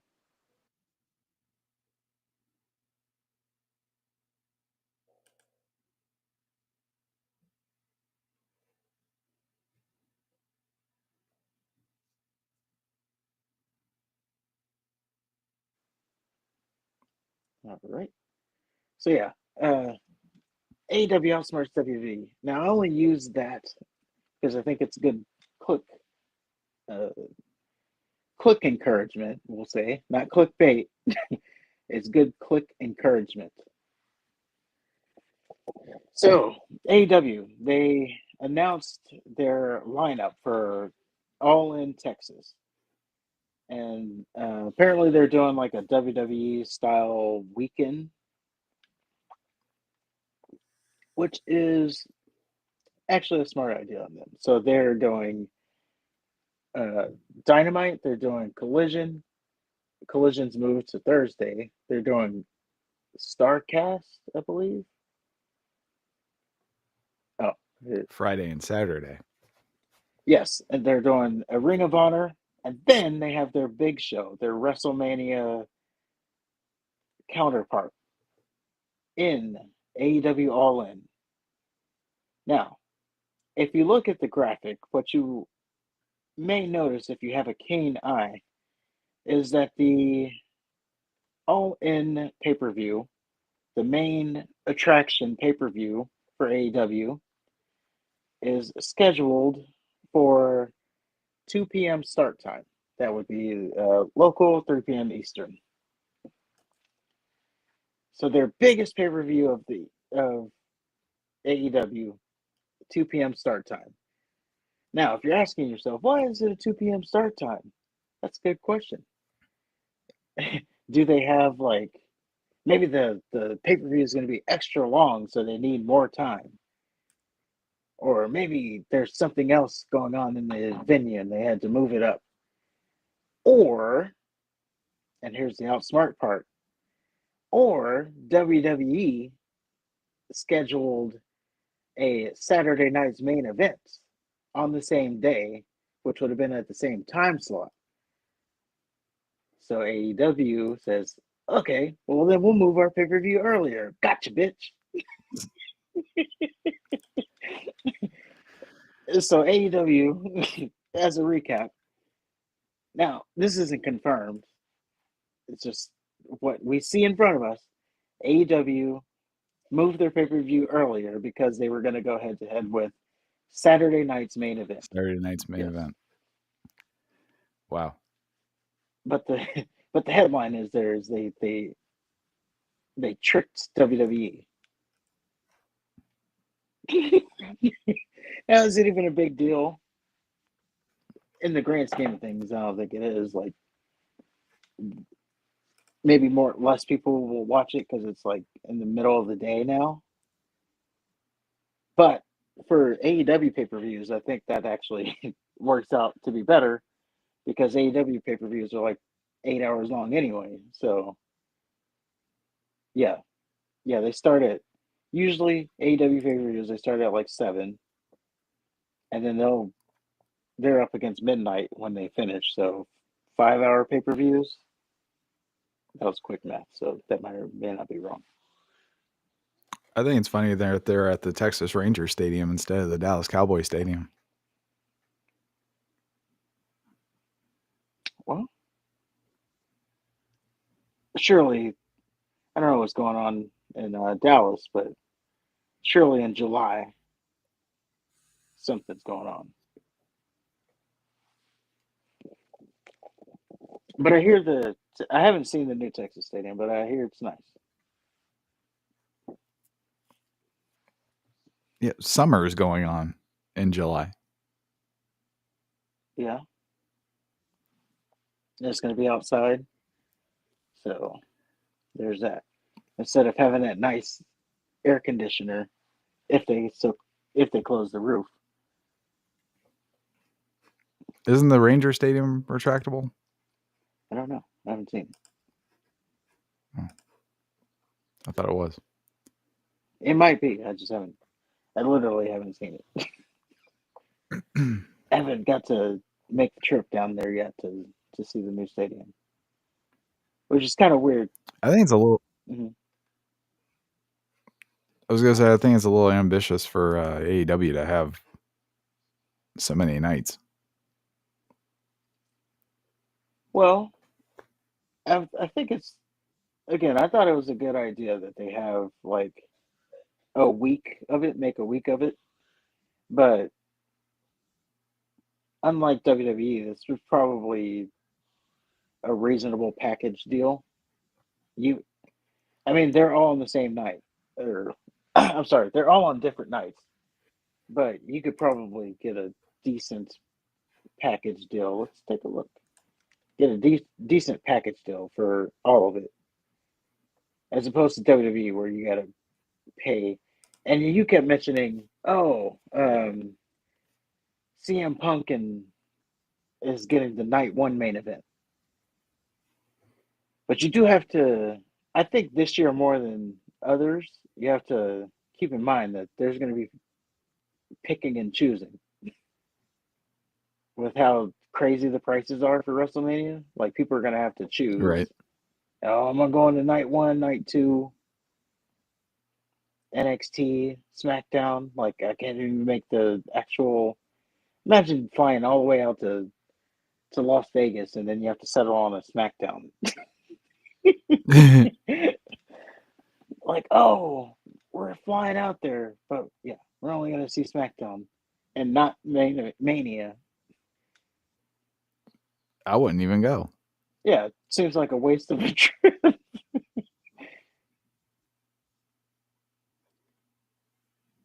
see. So we're on Ticketmaster right now. What? That can't be right. Ticket. Yeah, that can't be right. I don't know.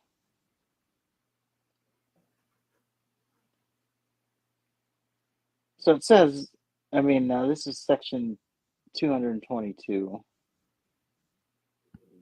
So I think it's kind of up there in the, yeah, you're kind of up there in the nosebleed sections, but you get, it's $56 for all three. I'm sorry, all five.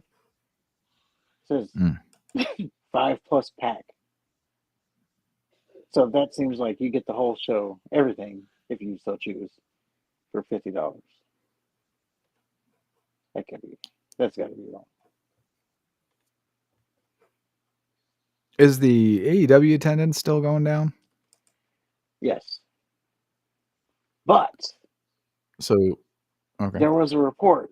We can end on this. There was a report that their max numbers, they pull in 500,000 on max.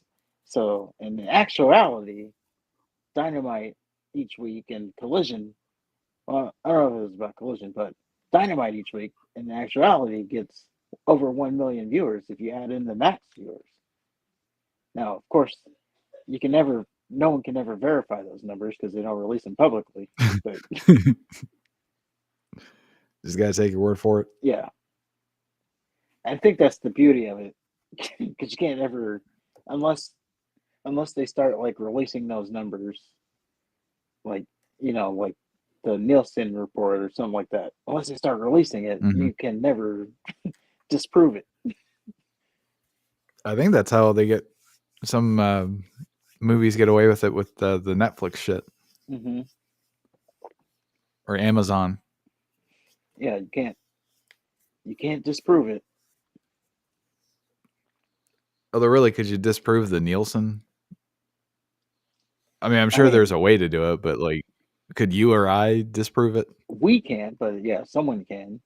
Like, someone who's more in the weeds could disprove it. If we would hear about it if it was not accurate. Like, there's all the experts and shit that do that. So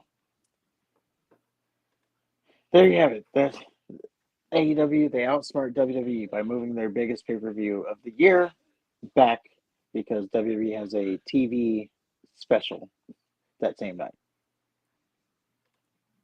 Yeah, because there's levels to this game. But let us know, as always, what you think about it in the comments below. Let us know if you're excited for All In. Are you even going to watch it? I don't know. But let us know. And I think that's all I got.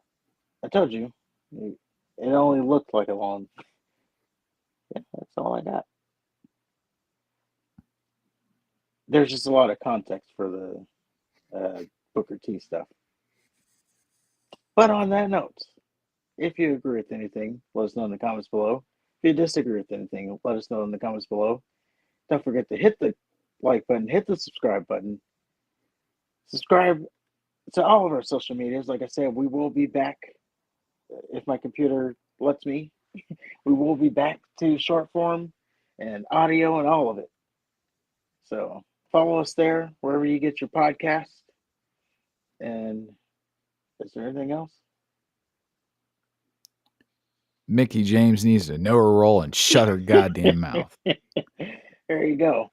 And on that note, survey says, one more for the good guys.